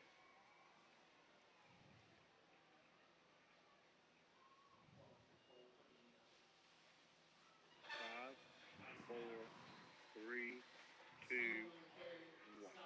Sloan carries it off left end, but Partinger makes a nice tackle over there. And Saved a first down. Saved a first down after just a yard or two gain. And it'll be 3rd and 8. We've said it a few times tonight, but more so now than before. Need a stop here. Every bit of the momentum is on the Greenwood side. We've heard more noise from that side of the field than the Franklin Simpson bleachers, and in their defense, there hasn't been much to cheer for this second half, and really most of the first half outside the 2 big plays and the 2 turnovers, which are the difference in this ball game. Morrison takes the snap out of the shotgun, rolls right, and he's in trouble. Gets out of it, scrambles.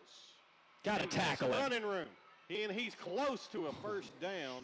I mean, really close. Partinger finally got him down. And knowing how they've spotted it, they're going to move the chains. I thought he had it from the get-go, and he did. First down, Greenwood.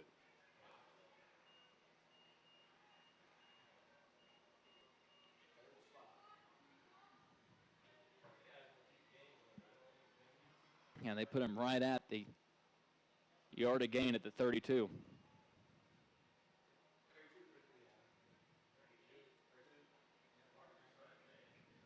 21 seconds left, third quarter, and now Wildcat goes down another cramp. That's Tedrick again.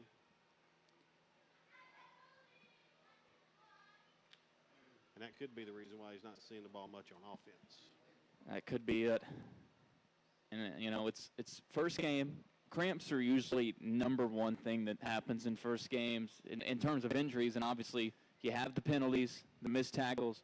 Franklin is having everything that you expect to happen in a first game happen to them. But over the years, we've come not to expect it because it's Coach Preston, it's Franklin Simpson, 3 straight 4A state championship appearances, 2 straight wins. And this is just not what you expect from a Franklin Simpson team. And you know Coach Preston is not happy, regardless of if Franklin Simpson wins this game, whatever happens over the final 12 minutes, 21 seconds left, he is not happy with this game. And there is a lot to fix heading into the next 3 games. And perhaps it's a case of overlooking this Greenwood team, or perhaps it's a case of this Greenwood team being a lot better than they thought we would be, and Franklin Simpson just not being at the point that we expected them to be right now. Odom had the carry, gets tackled at the 34, a flag down. Ladies and gentlemen, Warren Central absolutely running Apollo off the field. Oh, my goodness. 34-20 in the third quarter. And that's a hold on the Gators. And if you wonder, and if you don't know why that's a big deal, Warren Central has lost about 9,000 games in a row. So that might be putting it lightly. They need a win. And I hope they get a win. I mean, yes. I'm not knocking them at all. I hope they win the ball game.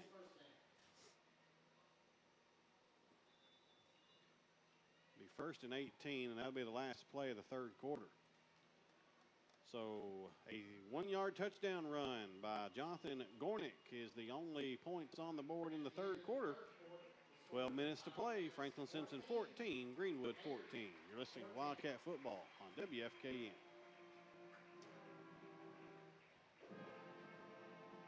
All right. Me too.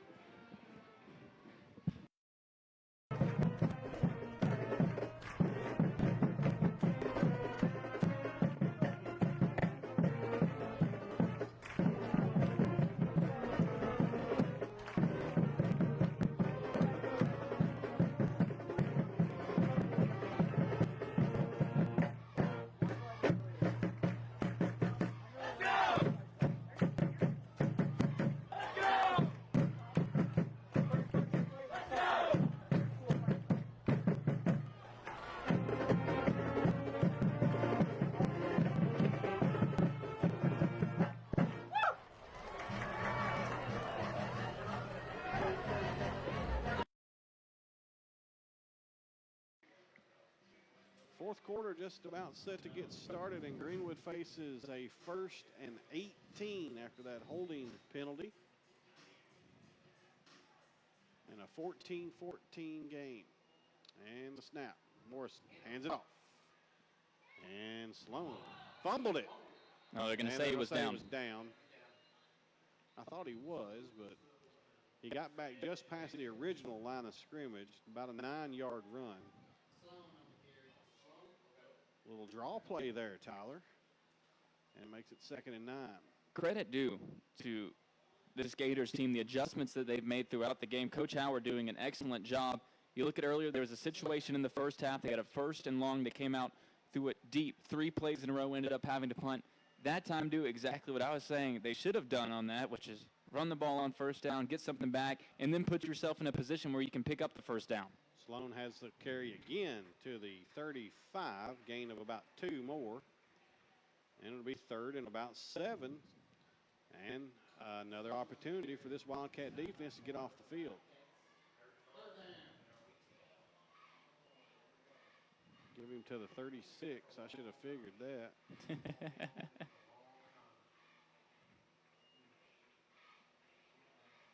That's 3rd and 6. From the 36.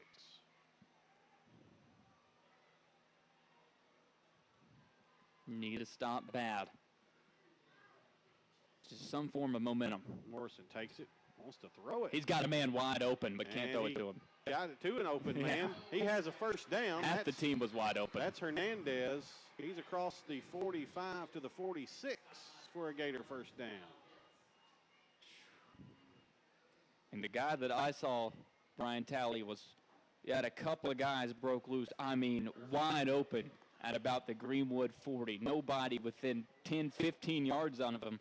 And because Morrison was rolling out to his opposite side, he wasn't able to make the throw downfield. But I think the Wildcats then noticed that. Their heads turned backwards, and you got a guy running wide open in the flat. 46-yard line, 1st and 10, 10-10 left in the game. Morrison takes the snap. He wants to roll to his right. Got a man out there, and he dropped it. Should have had it. That was a first down if he holds on. He doesn't. That was Webb Van Acker, a 5'9", 160-pound receiver. Drops, overthrows, and 2 turnovers are the only reason this game is tied. And not from the Franklin Simpson side either. Although Franklin Simpson has certainly done their part with all of the penalties. Yep. And missed tackles, just simple mistakes that are understandable in the first game of the season, but still you just don't expect. 2nd and 10. Morrison gives it to Odom. He's across midfield, dragging 3 or 4 Wildcats with him to the 46.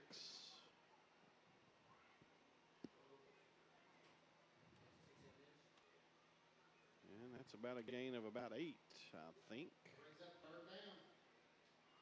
About 3rd and 2.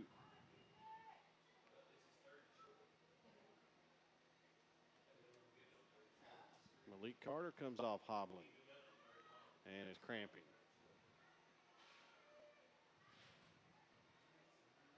So a 3rd and 2, 9:25 left in the ball game. Morrison in the gun. He wants to throw it. Looking back. Throws across the middle. Was it picked? Incomplete. Bounce just in front of Cole Hollingsworth. And it'll be 4th and 2. I don't know about that play call on 3rd and 2. No. But I can understand because it seemed like Morrison has been really comfortable rolling out to each side, which is strange because he's not much of a runner. But he seems a lot more throwing on the move than he does standing in the pocket. And some quarterbacks are that way, but right here you got to assume they're going to go for it. No doubt about it. And you got to assume Wildcats need to step up and make a play. No, that's no assumption. That's a certainty. Need a stop bad. Morrison standing in the gun at midfield. Odom goes in motion. They try to draw Wildcats off sides. Can't do it, so they'll call a timeout. And that's tough. That's 2 timeouts they've used already. Still 9+ minutes left in this game, and we're tied up. 9:12 to be exact. 14-14. We're back in 1 minute. You're listening to Wildcat Football on WFKN.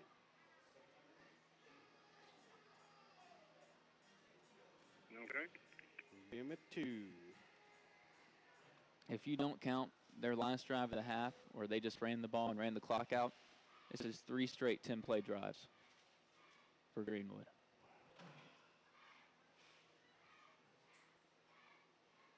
"76 people watching now.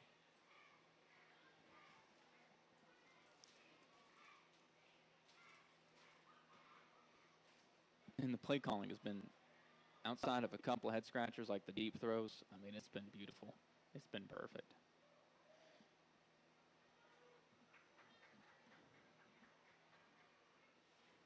Plus, out of these backs, the only one we saw last year was Sloan. That's it. 15 seconds.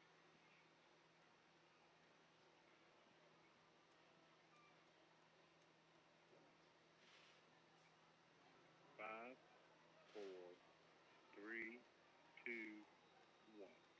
We've got ourselves an old-fashioned ball game here tonight at James Shaytree Matthews Stadium. 14-14 and a big 4th and 2 for the Gators. Split back pistol formation here. Morrison standing at midfield. Takes the snap. Hands it off to Odom. He's got some room. He has a first down and a lot more. And he finally runs out of bounds inside the 40-yard line. Another situation, Wildcat was in position to try to make a play and bring him down before he picked up the first down. Just unable to do so again. Mark him at the 38-yard line. And another Gator first down. Definitely a position the Wildcats have not found themselves in a lot over the course of the last 2 or 3 football seasons. This is now 3 straight drives. If you exclude the Greenwood drive at the end of the half where they ran one play and ran the clock out, 10-plus plays. This is play number 11. And the best way to beat Franklin, not let them have the ball. Yep. Handoff is to Sloan. I think that's Sloan. There's Chase. There's Chase Gooch.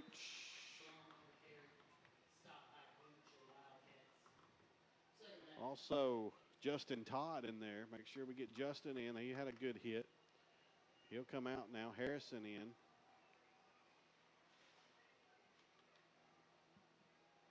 He gained 2, 2nd and 8. 8:35 left in the game.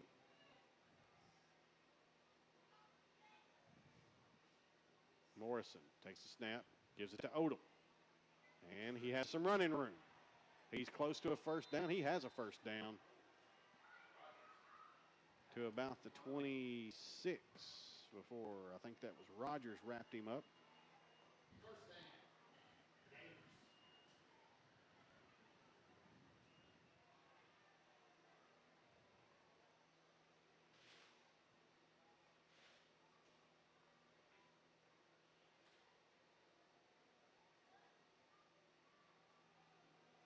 We'll take under 8 minutes to play here before this next play is over.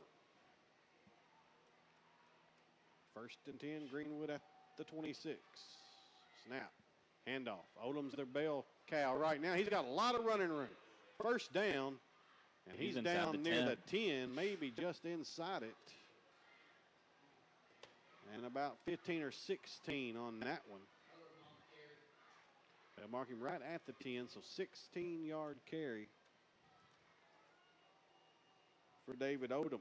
And you know, Brian, as bad as Franklin Simpson beat Greenwood at their place last year, let's keep in mind that Greenwood in that game, they threw for over 100 yards and ran for nearly 200. So obviously they had figured something out, especially with Sloan. We've got a heavy dose of him tonight. Franklin didn't get to see Odom last year. Obviously didn't get to see Hernandez either. Here's a throw. This time laying wide open in the end zone. That is Sloan, and a touchdown Gators. And they have the lead 20-14. 14-play drive. Methodical. It's a 10-yard touchdown pass, Morrison to Sloan.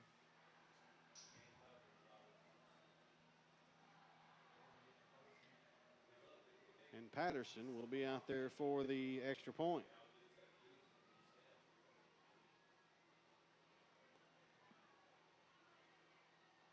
And this crowd is stunned right now. Snap back, ball down, up. Kick is up and good. New score with 7:24 left in the ballgame. Greenwood 21, Franklin Simpson 14. We're back after this on WFKN.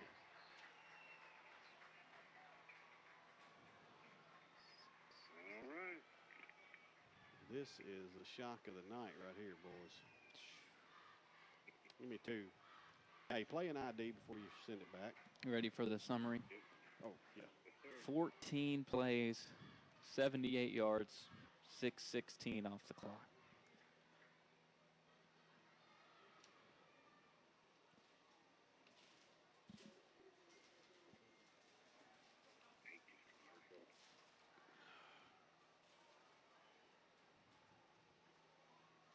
You don't I answer heard you here. about the legal. Huh? You I heard? heard you about the legal ID. And Okay. That's okay. Thank you. Good stuff, Chris. What's up? How you doing, buddy? That's better than I got over.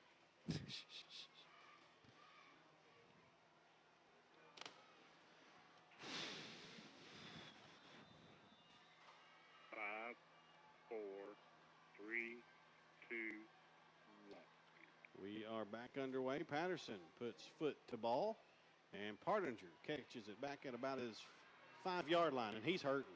Yeah, he is. He probably shouldn't be out there. He is having a lot of cramping issues, and he almost went down before the defense even got to him. He was on his way down, unfortunately, and could have been put in a position to get hurt right there. Well, now we have our answer as to why he's not out there, and we saw it on the defensive side of the ball and really surprised that he was back out on the field. He's cramping in both legs Yeah. right now. His night's probably over. Which now, I mean, there was already a lot of pressure in Leo to make plays in this game. Ever since the big play from Chase, it's been almost nothing but Leo for this offense. Malik Carter has been solid. He's been that consistent presence. But somebody is going to have to take this game over. And last year, there were two guys that you looked at and you said, one of these two, no matter what game it was, no matter who you're playing, one of these two guys will take this game over, if not both. Trey Bass, Carlos McKinney. Who is going to be that guy for Franklin Simpson tonight, and who is going to be that guy this season? Will it be Leo Stutzman? Will it be somebody else? It's going to have to be somebody. Tetrick is in a lot Yes. of pain. Into the first quarter, Warren East 7, Russellville nothing.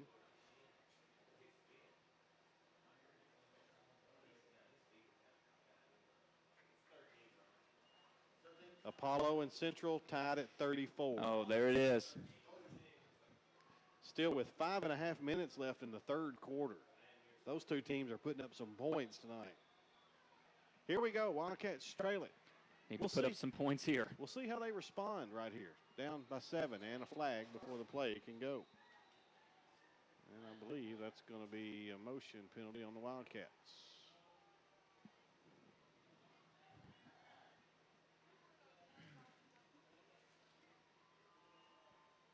False start makes it 1st and 15 all the way back to the 8-yard line.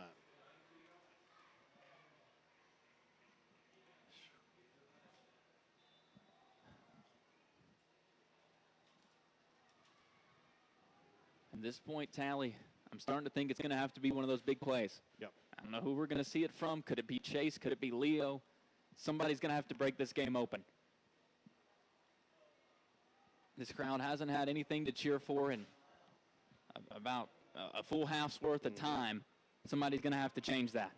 Here's a pass play. Richardson going to go for Stutzman. Underthrew him just a little bit. And it'll be 2nd and 15. And that's one of those situations where you just got to throw it far enough to give Leo a chance, not just to catch it, but a chance to draw a pass interference, because there was some contact there. And if you put it in a place where that ball is catchable, you might get a flag. But you can't underthrow it and expect to get that call.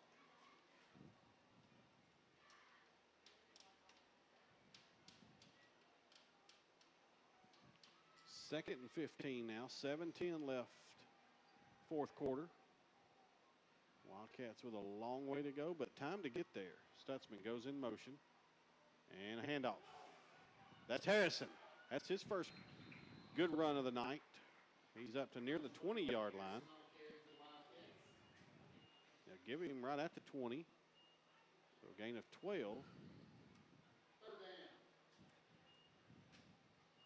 It'll be 3rd and 4. And here's the biggest play of the night so far. There are going to be a lot of times that we say that in the final 6:45 of this ball game, but here's number one.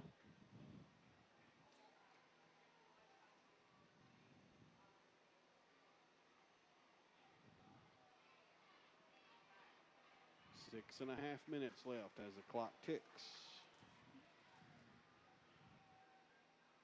And the handoff is to Harrison again. He gets to about the 24-yard line. It's going to be close. Very close. I think he has it, but I'm not positive. He does. First down, Wildcat. Needed that one bad. Had to have it.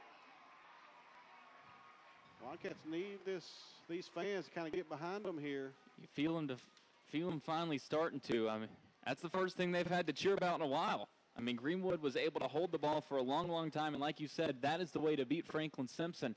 Keep the ball out of the offense's hands, wear down a defense that we've seen is already having a lot of cramp issues. They seem tired, Right now, Franklin Simpson needs a sustained drive, not just to tie this game, but to give their defense a rest. Stutzman in motion. Richardson wants to throw it. Does to the left and should have been picked off. Thankfully it wasn't. It falls to the ground.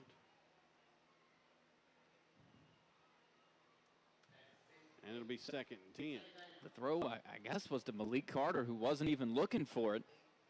He was still making his way downfield. And in that situation, I understand that you want to make a big play to get your team back into this game, but he had Leo standing about 5 or 6 yards, run and start right in front of him, just dump it off and let Stutzman make something happen.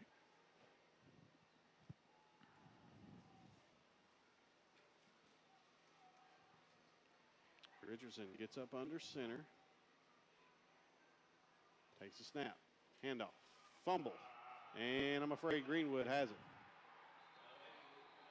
Malik might have got back on it. Greenwood ball. That's what I was afraid of. Luke Roten, linebacker, comes out there with it for the Gators. And that will cause a few Franklin fans to get up and head towards the exits with 5.5 minutes left. Still a lot of time left in this one.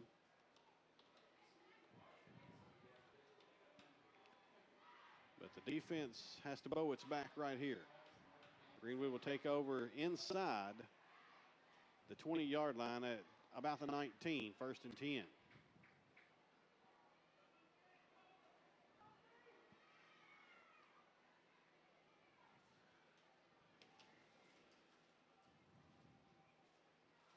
Snap to Morrison. Hand off. Sloan. And a hold, and that'll come back, thankfully, because he's inside the 5-yard line.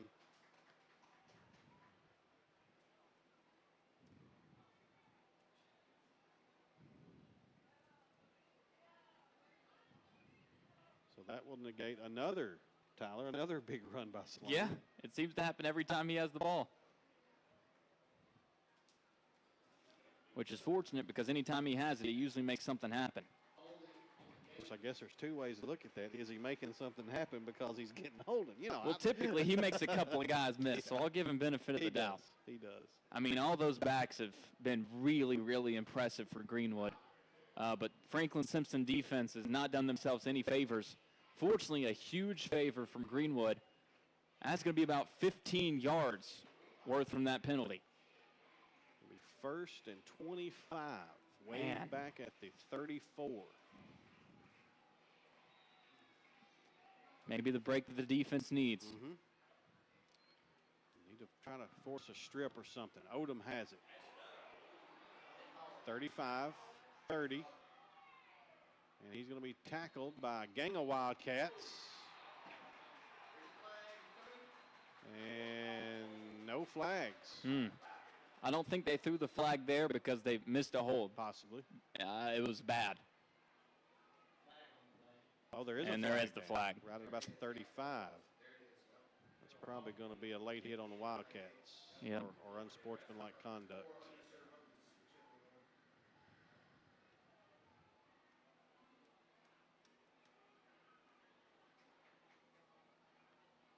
Officials still congregating, discussing personal foul against the Wildcats. So that'll add 15 on to that one.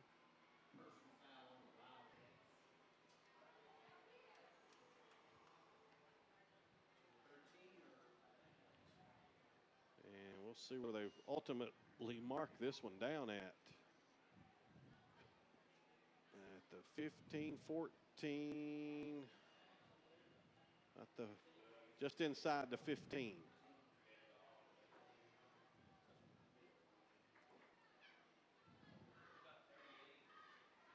And the Wildcats in a world of hurt here with 5 minutes and 10 seconds left, down 7. And Greenwood inside the 15-yard line.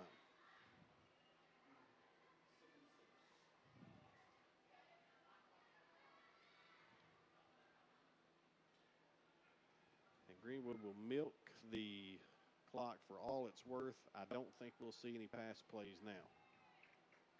The clock is their friend now. Morrison is in the gun. but he's been there most of the night. He hands it off to Odom, who is running right. He's tackled, but he stays in bounds. Burr on the stop. AJ would be our player of the game on defense tonight. Yes, 100%. It'll be 3rd and 3. You stop them here, force them to probably have to kick the field goal. And they've missed one already. And they've missed one, so get a stop here and you give yourself a chance, hopefully. First down here, and there may not be enough time left. And the Wildcats jump off sides and make contact, so that's a first down, Greenwood. Unless they were baited across, but I don't think so. No. Offsides on the defense, that's a first down. And that puts it inside the 10 at the 8 or 7, excuse me. First and goal there. That's back-to-back penalties, 20 yards given to Greenwood. There's an issue early last season, didn't come back to bite.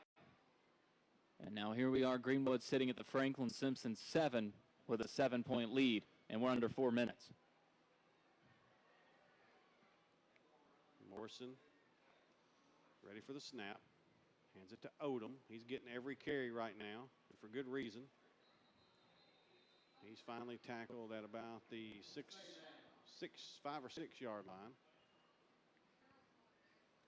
Gain of a yard or 2. They'll mark it at the 6, so a gain of 1. But right now, Greenwood just content to stay in bounds and let the clock run. It's at 3:10. They've officially run 3 plays on this drive and already run almost 2.5 minutes off the clock, thanks to those penalties.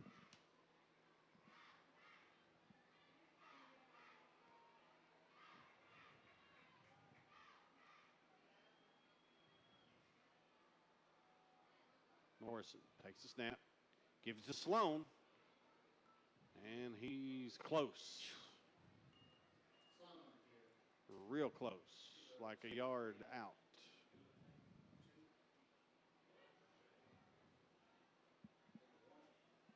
Let's say that's close to the 1. Be 3rd and goal at the 1.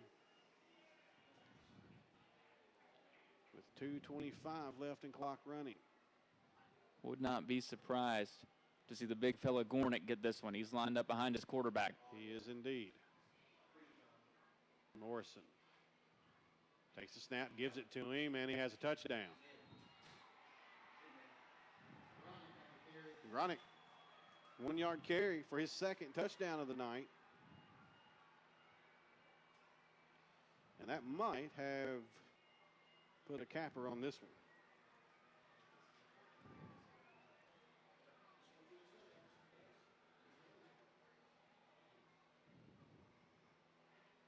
As it's 27-14, barring the extra point.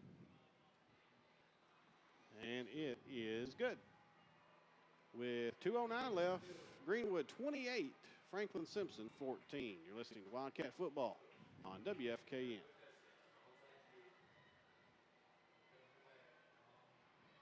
All right, guys. 2, please.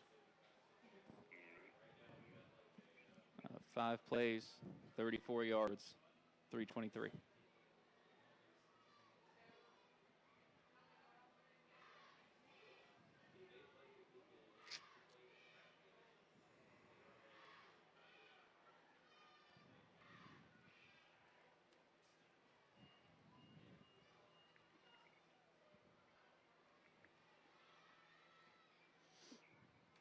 All right, 15 seconds. It's only the 3rd time Franklin has had the ball this half. Yep. Perfect game plan. Yep. Perfect. And they executed it. Oh, to perfection. 5, 4, 3, 2, 1. 3 minutes left in the 3rd quarter. Warren Central 42, Apollo 34. Kickoff by Patterson. and into the end zone, not to be returned. The Wildcats take over 1st and 10 at their 20-yard line. Warren East leads Russellville 14-0 in the second quarter. Velasco leads LaRue County 14-6 at halftime.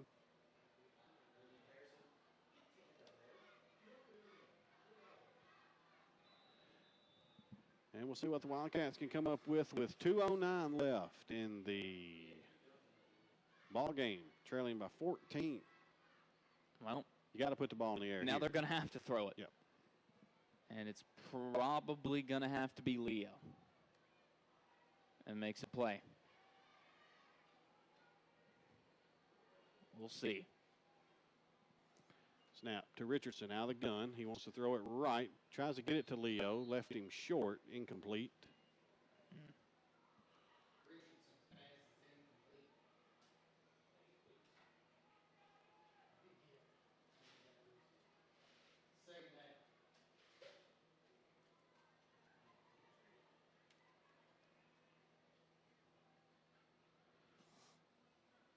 It'll be 2nd and 10 for the Wildcats with 2:05 left. If it seems like we're not saying much, it's because we're in as much shock as anybody. Richardson throws it out, and it's incomplete. Gavin Finch was the intended target. He couldn't hang on, and he paid a price. It'll be 3rd and 10. You take away one play, and this Greenwood defense has just about played a flawless game. Now, they have been aided by a Franklin Simpson offense that has looked out of sorts at times. The offensive line needs a lot of work. But do not take anything away from the game that Greenwood has played. This is not the Gators team that went 2-9 last year. Nope. Nowhere near it. Richardson back to pass. Looking. Scrambles, now throws. Tries to find Partinger. Can't hang on. It's incomplete. And that'll bring up 4th down. At the very least, good to see Tedrick Yep. get up okay after that. And no option here but to go for it on 4th and 10 from your own 20.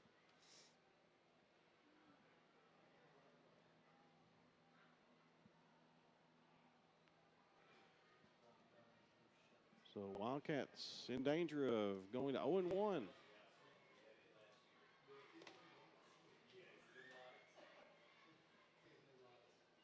Here's Richardson. On 4th down, throws it across the middle, short. I think that was only 3rd, or was it? It was 3rd down. I'm sorry. No, I thought it was 4th down. It was just wrong on the scoreboard. That's what I thought, yeah. So that's a turnover on downs, and that will do it. The fat lady singing. She is warming up for sure. If she's not singing yet, she probably is singing.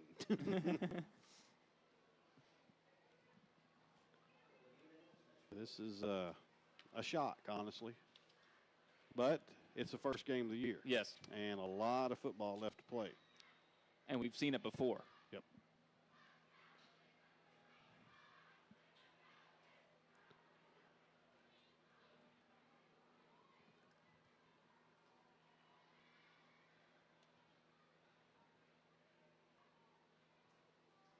And the Gators will go in the victory formation. And I doubt that Coach Preston would call his timeouts. With 1:35 left. And this game in itself exemplifies what we had said coming into the season. 4A is wide open. And obviously Greenwood not a 4A team, but this is going to send a message to a lot of teams. Obviously Boyle County making the transition. They're looked at with Franklin Simpson as the favorites. They're going to be the clear #1 in this week's poll, you would assume. But this is going to be heard around the state, Yep. to say the least.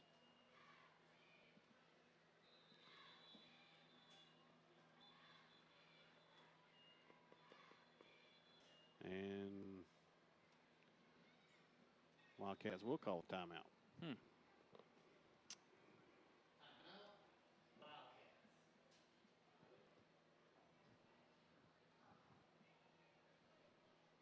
With 1:02 left.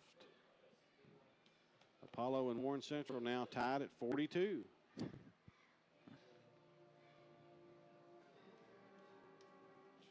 Could you imagine a scenario where Warren Central started the season 1-0 and Franklin Simpson started 0-1? I would not. I would not have seen that one coming. But all is not lost.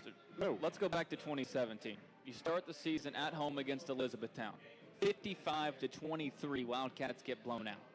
You then pick up a win at Monroe County, then get plastered by South Warren, beat this Greenwood team, lose to Meade County in heartbreaking fashion, and then what happens? You go win a state championship. Yep. And I'm not saying that's going to happen. It's going to be a lot harder this year than it has been in years past. But it's happened before. Obviously, there is a long way to go. Many adjustments need to be made on both sides of the football.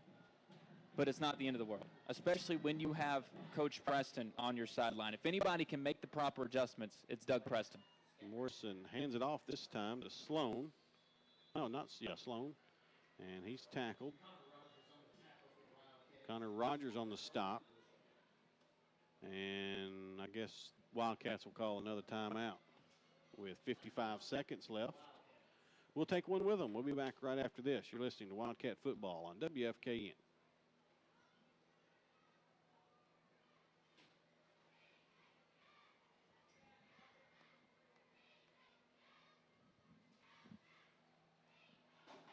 All right. 2. I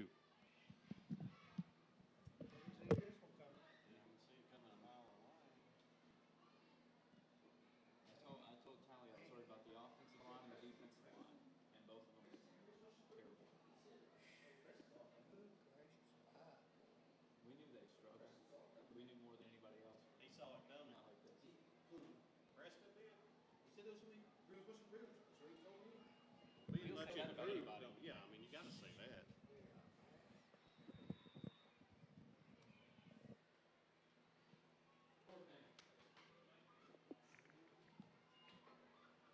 Oh, who's 15 seconds. Okay.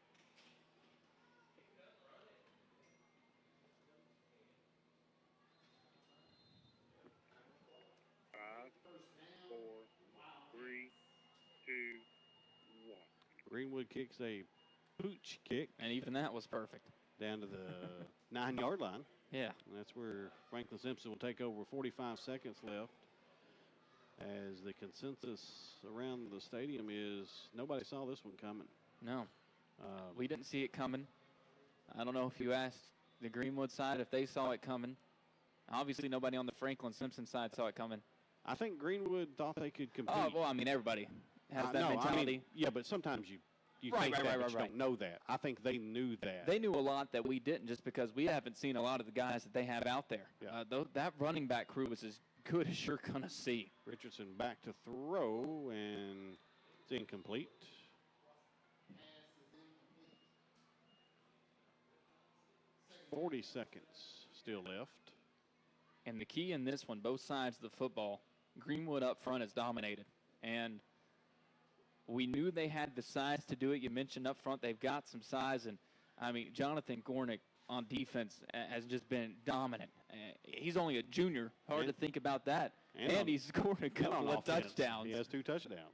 From 1 yard out. But just a great all-around game from Greenwood. Richardson back to throw, looking for Stutzman. Incomplete.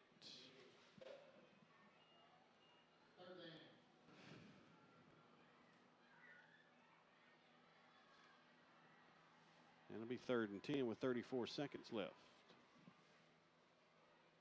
So the Wildcats will look to regroup next week as Meade County comes to town. Going to have to regroup quick. Yep. That's a really good Meade County team. You got to wash this one away pretty quick. We've been talking about that 3-game stretch coming up, and I don't want to say it was a case of overlooking a game. It could be very easy to with those 3 games coming up, but especially with how difficult they are, you're going to have to focus up quick. Richardson's throw across the middle is incomplete. And a flag down. I guess that's going to be pass interference.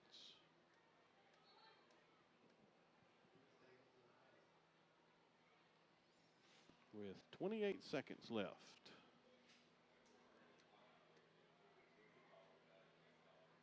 Luke now 0 for 10 tonight. 0 for 1 in the first half, 0 for 9 these last 24 minutes. And granted, the past 7 have just been chucking Yeah. the ball downfield trying to make something happen. That's another thing I would not have guessed. 0 for 10 Yeah. passing game. And I would have guessed we would have seen more than one pass in the first half. And it can be one of those situations where you haven't thrown all game, and now all of a sudden it's your job to try to get your team back in the game. That is tough to do. Richardson to throw. There's a reception. That is 84, Brandon Fisher on the catch out to the 40 and a first down. 15 seconds. Richardson scrambles, throws, looking for Stutzman, throws it out of bounds. And there'll be 8 seconds left.